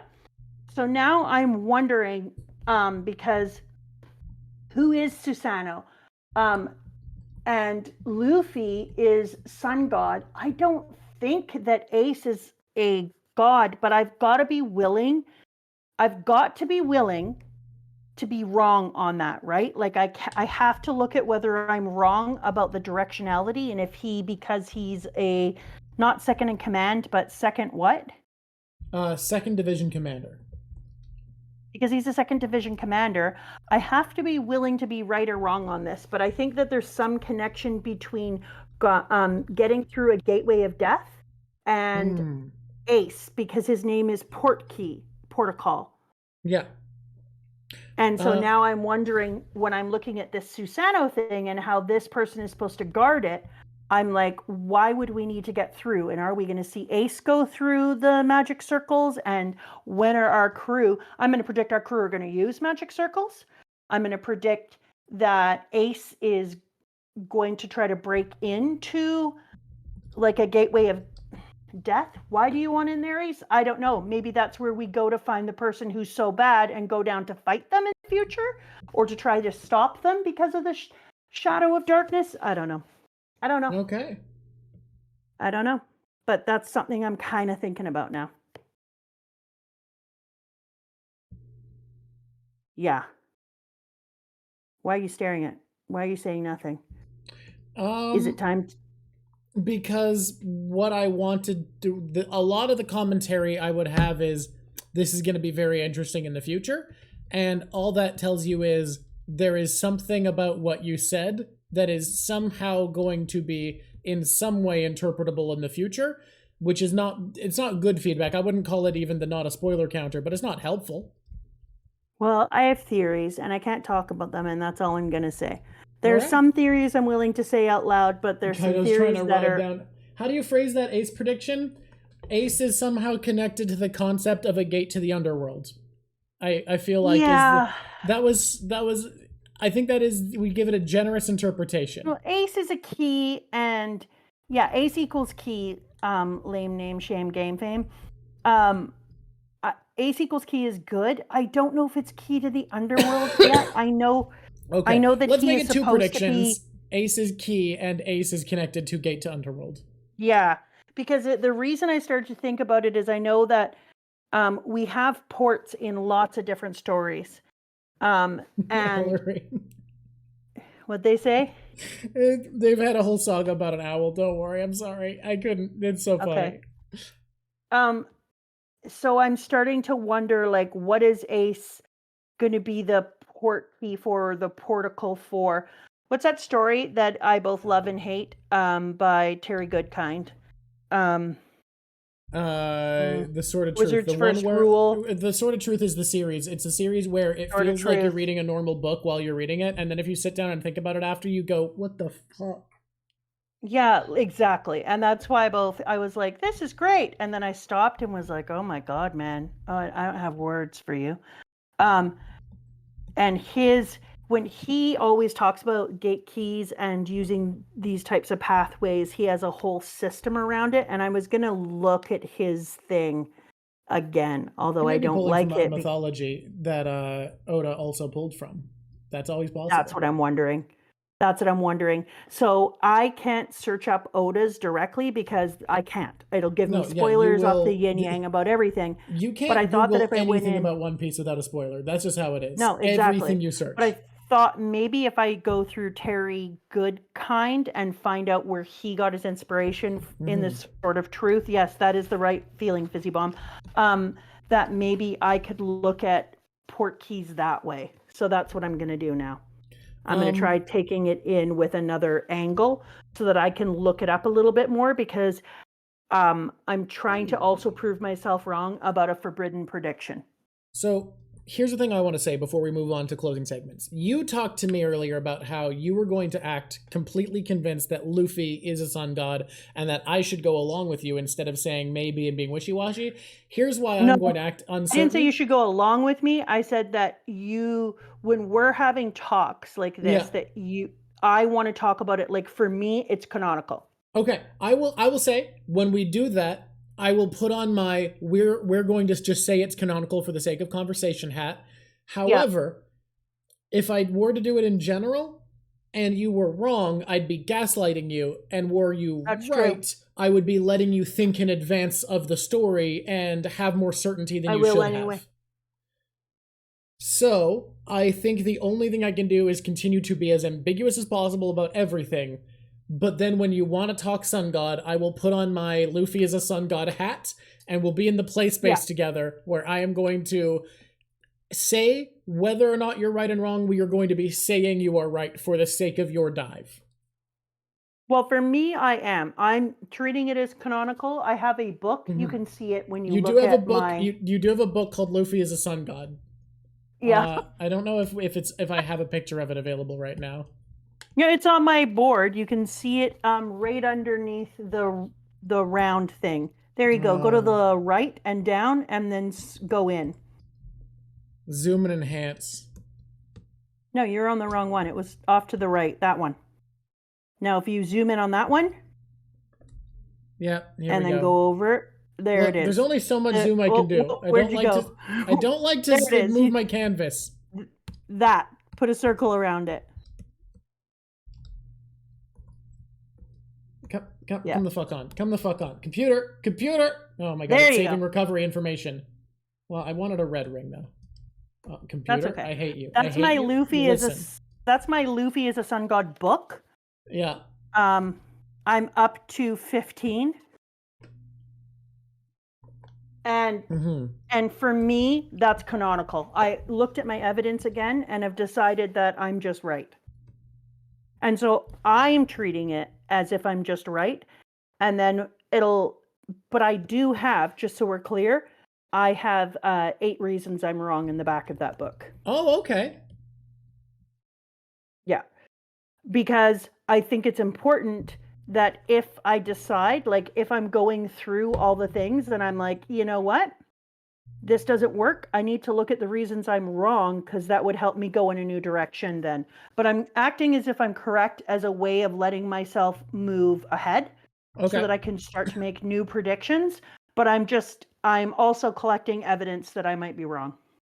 Because you can't be a person who does history without also looking at the reasons you might not be right. That's blind. I think the theory started proper in Jaya, and Luffy or started in Alabasta maybe. Luffy is a god started earlier. Luffy is a sun god. I think wasn't until Alabasta. Luffy is a god started in episode 1. I found out. It was episode 1. I thought it was episode 2. Yeah. I don't think so. I said that I think he might be a god. But that was just more of. That was because I was thinking of kind of like the farm boy story and the things that he could turn out to be, and what I knew from Japanese mythology of the time. Garden for start of it. Jesus. Okay. What I was thinking at the time when I said that he could be magic, he could be this, he could be that in one of our first episodes, is I was just talking about it in terms of like he's like the farm boy trope. People are saying the Sniper King mask is very sun-like. It really is, isn't it? I love the way you did this picture, PS. It's great. Thank you. I feel like it's a little too busy in this zone, but I don't know what to do. Okay, let's do. Okay, time to do our closing segments, but we have Luffy's top 5 presented by Luffy of our top 5 characters here. Let me tell you, we got some good characters here. We've met. We really do. Franky did stuff. I enjoy the train. I enjoyed the train for everything it was. I think it is so cool. It's one of the big reasons I wanted to do this, because let's face it, we weren't going to talk about this if it was mixed in with other stuff. No, I agree, enough, at least. And I'm really glad we did. Yeah, I hope everyone else is glad we had this chat and we didn't just go into. I would have completely ignored most of the stuff that happened in here because the lobby is so damn dense. There's a lot happening very quickly. Yeah, and I hate brushing over the things that Oda does because people need to realize the man would not put something in if it didn't have some relevance to move the narrative forward, and therefore there are things to find. Aw. So I'm glad we did this. Let's see who our train contenders are. Okay, I know who my number one is. Yeah, well, let's just go there. Let's talk about number one. Who's the best? Who's the number one on Luffy's list of top 5 sponsored by Luffy? Oh. Do we want to talk about Luffy first and what I've decided about him in each round? So what you said is you wanted to do a tier list placement for Luffy to determine how good of a Luffy it is this arc, because he'd almost always make it top 5, and that's boring. You said how Luffy was in this round, and how, because he's always god tier, but where was he in that god tier? In Luffy terms, how well did he do? So what? Okay, we'll have a tier list that we build up over time. That'll be like, we'll place Luffy, and we can do it retroactively on the tier list episode. So popping up the tier list. Where does Luffy go for this week? This week Luffy is a solid A. This is an A tier Luffy? A tier Luffy. Here's why. I was gonna give Luffy a B tier. We don't see him that much, but in comparison, and he's whatever. But Luffy was Luffying in these ways. So he wasn't taking on the things that he couldn't take on. The scale is SABCD, guys. Luffy wasn't taking on the things that he didn't take on. He was immediately believing in the abilities of his crew. Like the moment where he was like, he pushed himself through, went into the train, looked for all the people within the Straw Hats or any of their allies. None there, comes back, boom, and just takes a look at Zoro and goes, yeah, you're going to need to cut it in half. And Zoro goes, okay, and just does. So Luffy was amazing at understanding the strength of his crew and leaning into those strengths, which I think was really impressive and really important, because I think that this train, the water, the long ring, has really shown Luffy what his crew means to him in a non-joking, goofy kind of way. And he's realized that the crew is what makes him the king of the pirates. His crew. All right. We have an A tier Luffy for the Sea Train. He's an A tier Luffy this week. I've got number one, and I'm not moving it. It just is what it is. It's clearly Sanji. Nami. It's Sanji. Sanji is number one in the train this week. Sanji's epic battle was so glorious. His moves in there, I think that the page where he cuts it to 1 1/4 inch perfect ribbons of noodles out of his nose was one of my very, very favorite panels. Watching him pick up knives and use them with all his skill, come on. It's great. Amazing. Sanji fucks off on his own little mini side quest to get the victory all the time, to find what the win condition is. And this is the first time we get to see what that looks like. We get to see him on his personal quest solving problems. Normally that just happens off screen, and this time it's like, no. Audience, you get to come with Sanji this time. Follow along. Watch him do his thing. Thanks for mentioning that, because when we were in Water 7 and Sanji pisses off and we're still looking for people who fell upside down, Zoro, looking at you, into chimneys, and people who managed to get themselves stuck. I was like, are we not going to get to see Sanji on the train? Is this going to be another one of those like crocodile moments where suddenly he's there and then we're eating in Le Crap restaurant again? And then I was like, oh no, we get to see it. No, this time we're here for Sanji's adventure. We get to be with them. Yeah. Sanji was 10 out of 10. So goddamn cool. I'm not putting Nami on the list. Yeah, Nami doesn't do much in this section. I just want to say right now, for all those people waiting for me to take Nami off the list, Nanji. Is that your ship? Do you support the Nanji ship? No, you've actively said you hope they never end up together. Never mind. No, gross. Yeah, absolutely not. If they end up together, I would be like, no, this week Nami is she not there. But if we're talking about pure enjoyment and some great goodness, do it. What? Yeah? What's happening? Franky is number 2. Hell yeah, player 1, player 2. Fight! Yeah. No, it's our beat 'em up bros together. They're going through the train. They're here to kick ass. My number 1 and number 2 would have been number 1 Franky, number 2 Sanji. Good. So good. So good. Oh, careful, Mama Druck. Why am I being careful? What'd I do? What? What have we done? Good evening, Glavin-san. I don't know. Someone said, be careful, Mama Druck. Oh, be careful. I think that people are just afraid you're gonna piss off Nami again. Look, Nami's not going on the list this week. It's 8 chapters. It's easy to not be important in 8 chapters. I don't know what to tell you. Kid's not there. She's an excellent kid. She's not there. Nami mentioned just to say she's not on the list. It wasn't good enough to be demoted this time. So no, fuck. Oh. Ouch. Burn. Yeah, I do feel bad that I mentioned it. I could have just not put her on the list. I didn't need to talk about it.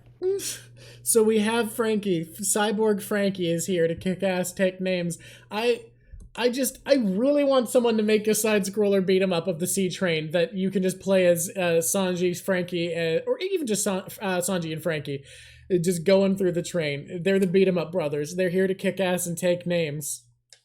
I think that this, like, if somebody could make... Hey, is there a One Piece video game? There's a bunch of them. They're terrible, mostly. Oh, that's upsetting. This would be a really good, like... If somebody could do an incredible job of this, God, it'd be so good. The thing is, One Piece's vibe is so broad that it's really hard to capture in video games. So generally, they just don't... You could do things like this train. Like, you could treat it like... You could treat the whole video game as if it was just chapters and arcs. Arcs and chapters. And you would just move through it, but you would make different... It'd be like a choose-your-own-adventure, but it'd be a little bit different. The problem is the gameplay elements are hard to capture because One Piece fights don't work like an RPG. They don't work like a fighting game. Like Dragon Ball, it's easy to capture in a fighting game. One Piece is just a little bit weird. It's a little bit hard to capture. I think you could just dumb down their shit and make it work. Maybe, but it is yet to succeed and people have put a lot of money into trying. You could treat the whole thing like chapters. Everybody would know where it was going. It's fine, but you could decide to be like Sanji and kick some ass and be a kicky face and work your way through like Alabasta. I will say some of the video games do cute things, like the Pirate Warriors games. If you play as Zoro, you don't have a mini map. It's just static, so you can't navigate.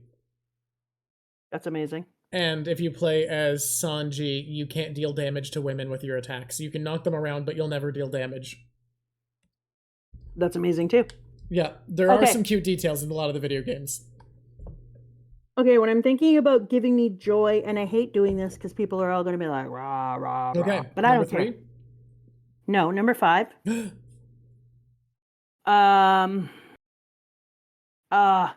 You know what? You're right. I do say a lot. You have to take out a lot of I cut out a lot of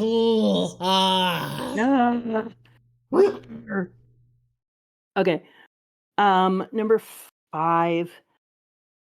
I'm trying to decide between 2 people. Look, search your feelings. You know who's a good enough boy to make it. Don't. I don't want to coerce you, but I just feel like there's a certain dude who should be on You know what? Number 3 is Zoro. Number 3 is Zoro. Interesting. Nice. Okay.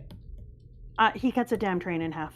He just cut a damn train in half. That did happen. He puts a hole right through the goddamn ocean. Oh no, Zoro's moved down. He's number 4. Sorry, Zoro. Is number 3 Usopp?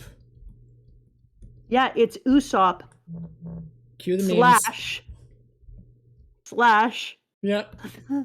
The Sniper King. Oh, they get to share a spot. They get to share a spot today. I can't think of why they would get to share a spot, though. What do these characters have in common that let them share a spot? I don't know, but they're going to share a spot. And Usopp didn't do much, so it's a little bit weird, but all right, I'll let you. You know what? I just feel like the Sniper King really got a lot of information from Usopp, so Usopp must have spent a lot of time working with them behind the scenes. And therefore, the Sniper King is getting to sit on the stage with Usopp today.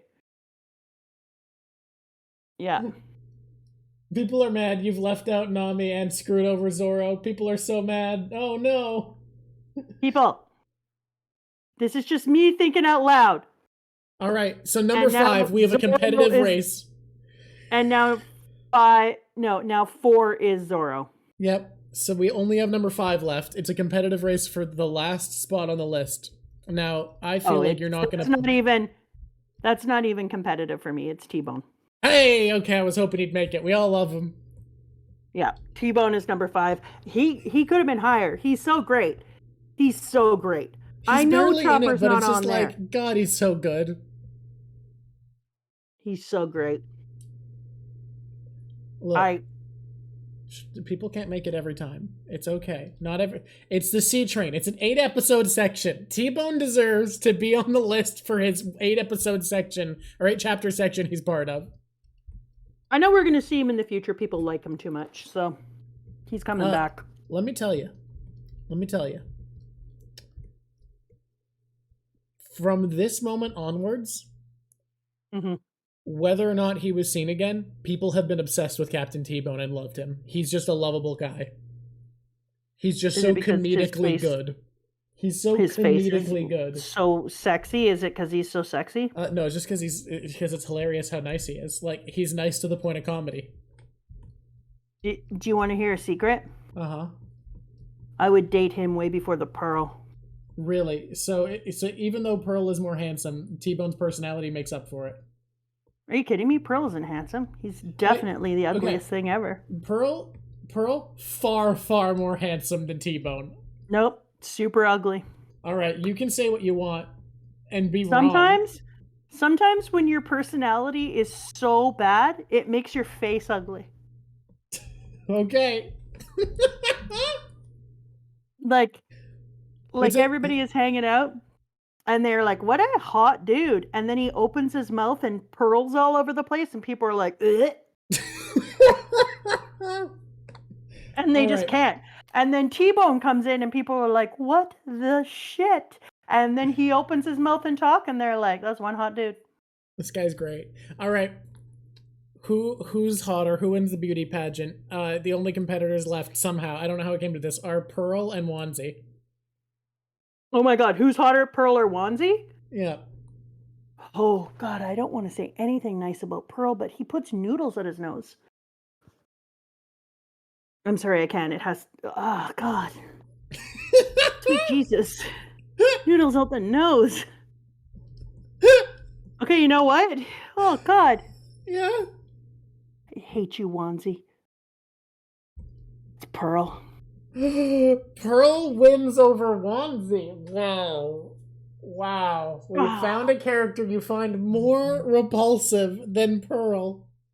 I can't even believe that occurred. It had to happen eventually. We had to reach the point. I'm so upset right now. I don't think we need to do our other closing segments, right? Like, there's no new devil fruits. I think we're good. I'm so upset right now. I can't believe that at the end of this episode I had to be taken down like that by Wanzi and his disgusting noodle nose.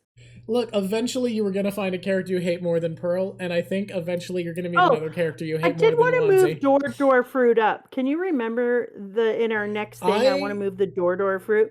I think this episode, because we've seen so little extra devil fruit, I think we want to wait till next time to talk devil fruits, because there's going to be some more up to choose from, you know?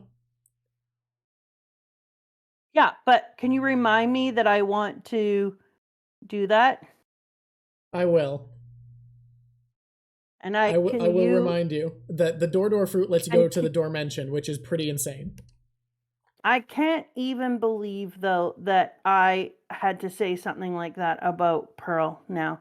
I mean, look, a character with a series with this many characters, eventually you're going to hate someone more than you hate Pearl. It only makes sense. I didn't even hate the man. He just grossed me out. He's just, so you know badly. What? That's the thing. He's not as hateable as Pearl, but he's more disgusting. Yes. Door Mama, I've come to bargain. Jack Black for live action Wapple. Here's the thing. if Jack Black were in One Piece live action, he'd kill any role he's in, but also One Piece live action seems to overall be leaning into less known actors to give it more of a stage play feel. But also, he'd kick so much ass. I don't know if I'd want to waste him on Wapol, but he'd kill Wapol. He'd be so good as Wapol, but I don't know if I want to get him to be something as low as Wapol. You know what? Can I make a suggestion, and can we put it down there so that we do this later? I would really love to do a thing where you and I went through and argued about who we want for different roles live action. Oh my god, that sounds kind of fun. Yeah, 100% would be so fun. Look, Jamie Lee Curtis needs to be in consideration for Korea. I don't think Jack Black has the right kind of gravitas for Blackbeard. Don't get me wrong, he has gravitas, but Blackbeard is constantly intimidating. Even when he's cheering Luffy on, there's an air of menace to him that I don't think Jack Black has. Like, I don't think Jack Black is the right pick for Blackbeard. I think you need... No, you know who you need somebody who brings that deep voice. Let me tell you who could give the deep voice and give menace while also being jovial and fun. John Goodman. Who? Oh. John Goodman, Blackbeard. John Goodman could slay it. He's a little old now, though. That's the issue. I think he's too old. I don't think he could do it. But if you could go back in time and get younger John Goodman, wouldn't he kill Blackbeard? If we're casting, like, we can use any actor I think we have to use modern time. This is on the spot. So many good things with this. On the spot, I think we allow. I think if we do like an actual stream dedicated to this, we have to keep it to contemporary. But if you can go back in time, a slightly younger, like a 15-year younger John Goodman would fucking 100%. Slay Blackbeard. He would be the bomb. I would cast him tomorrow. And people are like, Eminem has to play himself. Obs. That's just obvious. How could he not? If they get Eminem to play in season 3, play Enaru, I'd lose my mind. That's so cool. That'd be so cool. Holy and hell. This one, Jim Carrey is Bon Clay. Like, yes. Look, Nickel, they will 100% get someone. I would want Jim Carrey 15 years ago. Yeah. They're 100%. You're right. They're going to get someone less known to play Blackbeard, and they're going to kill it because they're finding actors who have a stage play vibe. That's the entire point of the show. It's capturing stage play energy. That being said, that's not fun for when we do a stream where we're casting characters, because then we're going to have to constantly look it up and be like, yeah, you know, this person on IMDb, they played this and this. No, you haven't seen that? Well, they played this and this. We're going to cast bigger celebrities than they're going to get because it's more fun for conversation. But yeah, they're almost certainly going to get like a lesser known actor who carries the right vibe. Do you want another Blackbeard that I think would be so good and is actually viable? Yeah. Jason Momoa. Jason Momoa Blackbeard sounds wild. Do you think they'd just have him be buff, or do you think they'd give him a fat suit? Oh, I think they would do everything. They'd make that boy big. Suit because Blackbeard is supposed to be like a big, strong guy. He's just also got a belly. So I think if you give Jason Momoa a fat suit, he could actually play a really good Blackbeard, weirdly enough. Yeah. But he would be he's so handsome, good. But you don't have to be handsome. You can de-handsome. Plus, Blackbeard is got a certain handsomeness to him. I think I wouldn't say handsome as much as like charm, but I think he's charming enough that you can make him more handsome and it works, especially if they CG and give him the missing teeth. I think that'll give him enough of the nasty pirate vibe that even if his face is Momoa'd up, but with give him a prosthetic nose, give him some CG missing teeth, and I think you're actually good. Exactly. And I think that he would play a beautiful Blackbeard with that perfect voice. Oh god, yeah. No, I'm so curious when season 2 comes around who they're going to get to cast a bunch of those characters. I'm thrilled. I think if we do an episode about this, we'll draw straws on who gets what character beforehand so that we don't cover the same character. But I will definitely leave Mr. 2 to you, and I'm curious who you'll pick. Oh, I love that you'd leave Mr. 2 to me. I have some ideas already, but I'm not going to say them. Okay, let's do this later. Let's make it a thing. All right. So, are we signing off? Are we saying goodbye to the people? Thanks, everybody. This is so much fun. I had a lot of fun today. We get to do Annie's Lobby next week.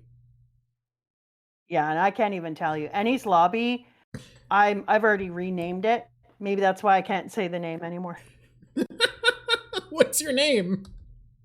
No, it's part of my corkboard. It's part of the corkboard? Okay. Yeah. I'm excited. What chapter? So Let's what look it up. chapter We am I do have to going announce to? that. Yeah, we What? do need to know. Ernest Lobby arc. Google. Tell me when the arc ends.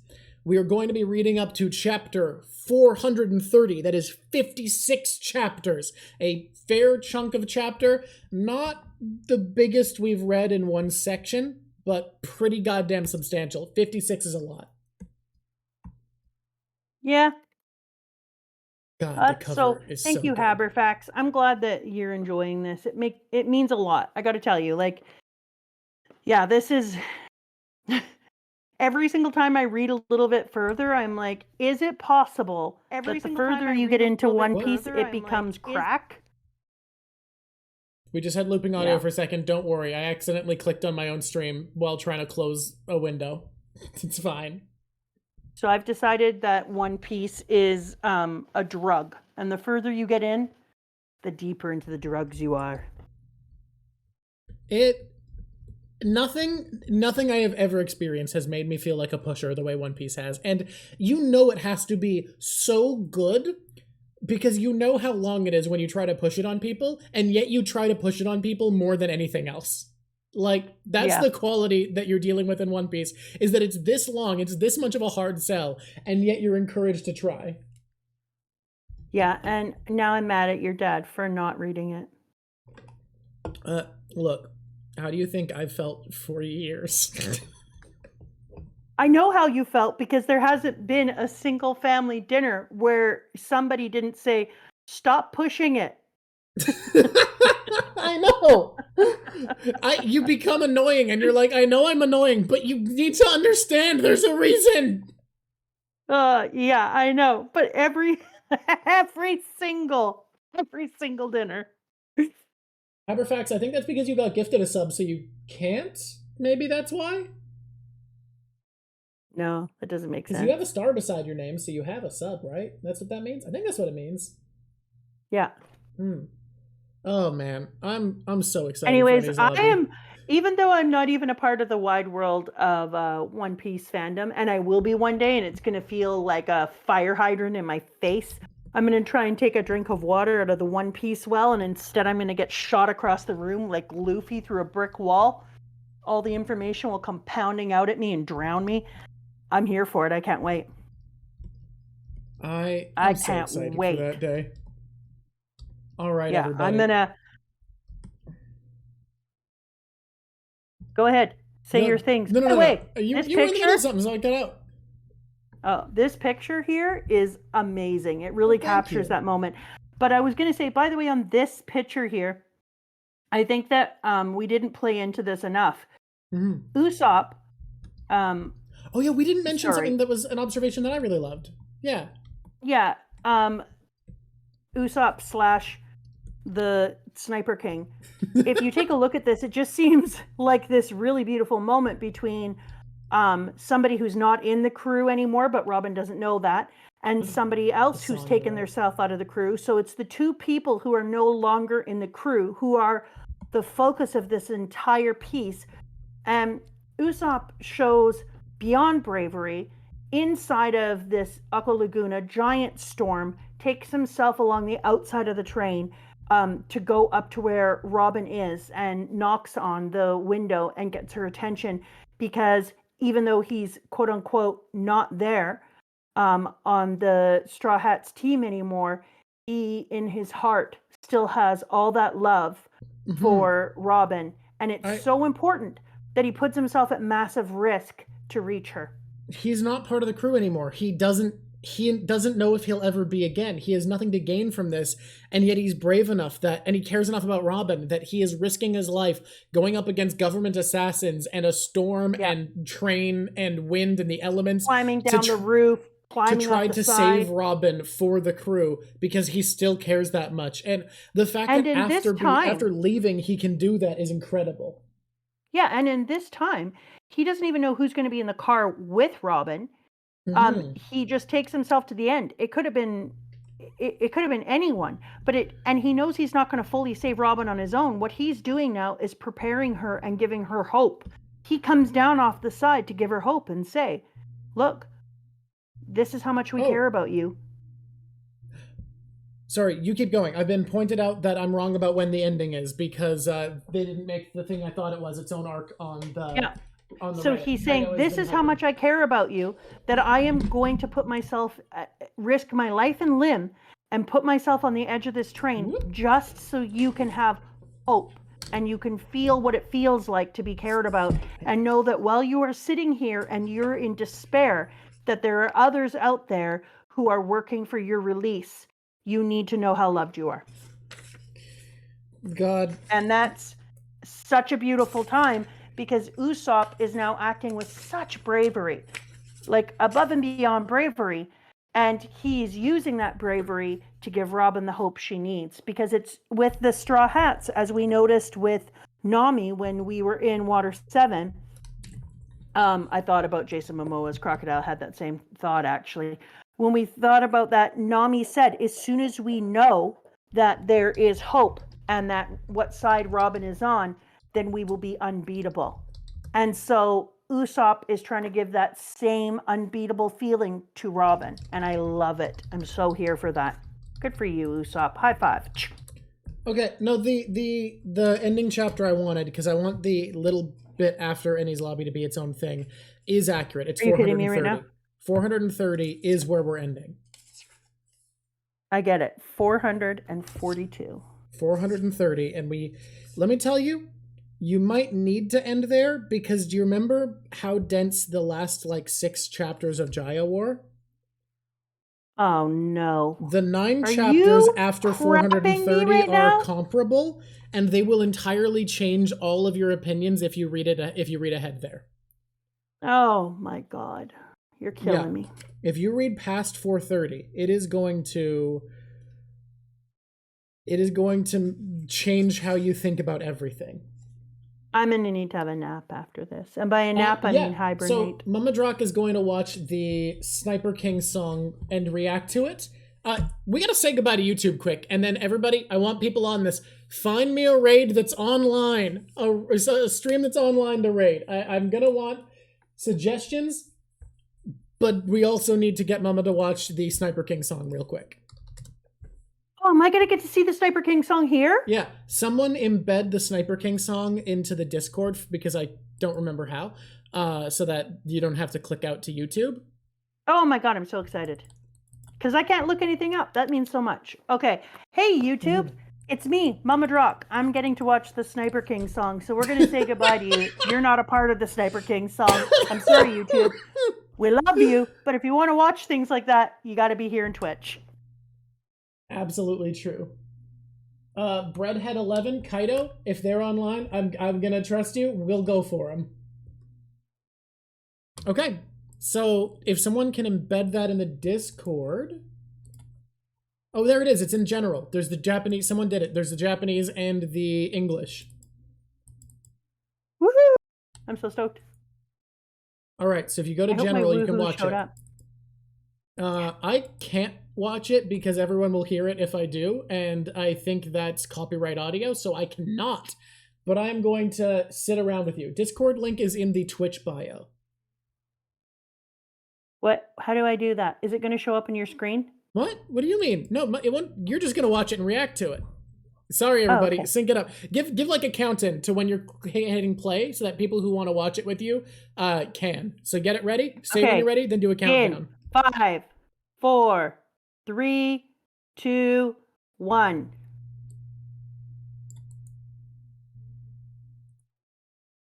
Do do do do do do do do do do do do.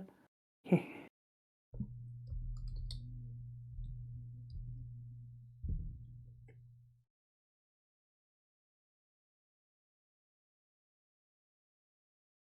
I wish I could watch along with you guys, but I can't. Yeah, Pirouette. The streams are every time at this time every week. We are planning, unless something comes up, we're planning on not missing one until Christmas. I think we are pushing through because we want to hit a really important arc in January, and then we're probably going to take more. Then we're going to probably take more breaks after January. But this is Luffy's Baka song. It's similar. Are we supposed to be watching a Baka song? Did it autoplay afterwards? Hey, drop. Did it autoplay a second one? Look, you're just supposed to be watching the Sogeking song. I only watched one called Luffy's Baka song. What? Are you in general? I pressed a link. No, but where? Did you just go? Did you go to general chat in the Discord? No, I'm gonna do it again. I told you to. That's what I said to do. Why'd you click a different link? I do whatever I want. All right, everybody. That was actually a react to the Baka song. If it makes you feel better, I'm going into general right now. Oh, here it is. Do, do, do, do. Everything. I understand that you're here to rescue a certain mademoiselle. Oh shit. Wait, it's coming through. I need to turn your audio a little down. My weapons are at your disposal. My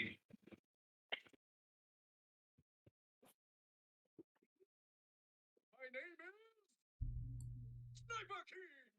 We're having to turn down her audio, everybody. Because her mic is picking up on her speakers. Do you want me to press mute? No, it's all good. Yeah, press mute actually. That might work.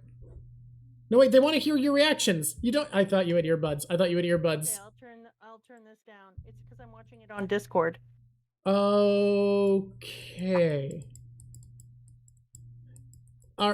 Maybe you should watch it on something where you have earbuds. This is a mess. This reaction's not working. This is a mess. I'm not gonna lie. I've already watched. They want to hear you. It's amazing. Okay. That's what people wanted. Oh my god, that's amazing. Okay.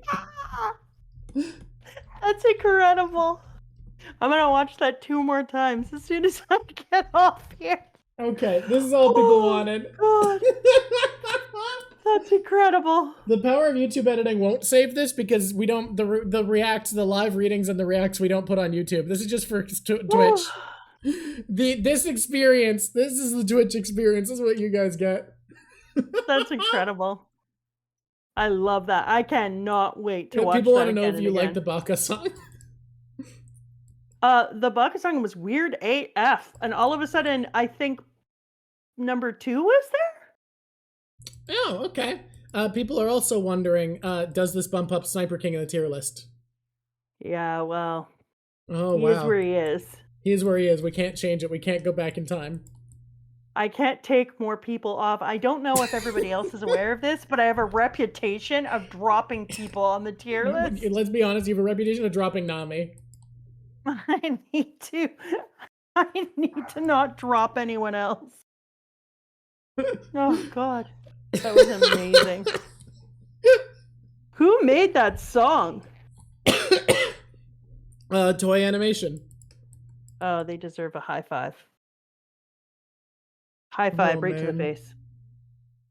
Look, a lot of people, there's no reputation for dropping Zoro. A lot of people have been dropped once. That just happens. Nami's been dropped like 6 times. That's why there's a reputation there. I know, people were all like, I can't believe you dropped Zoro. And I was like, sometimes people drop. The problem is, sometimes those people are Nami 6 times in a row. Yeah, like she's dropped several characters once. Nami's just been dropped many times.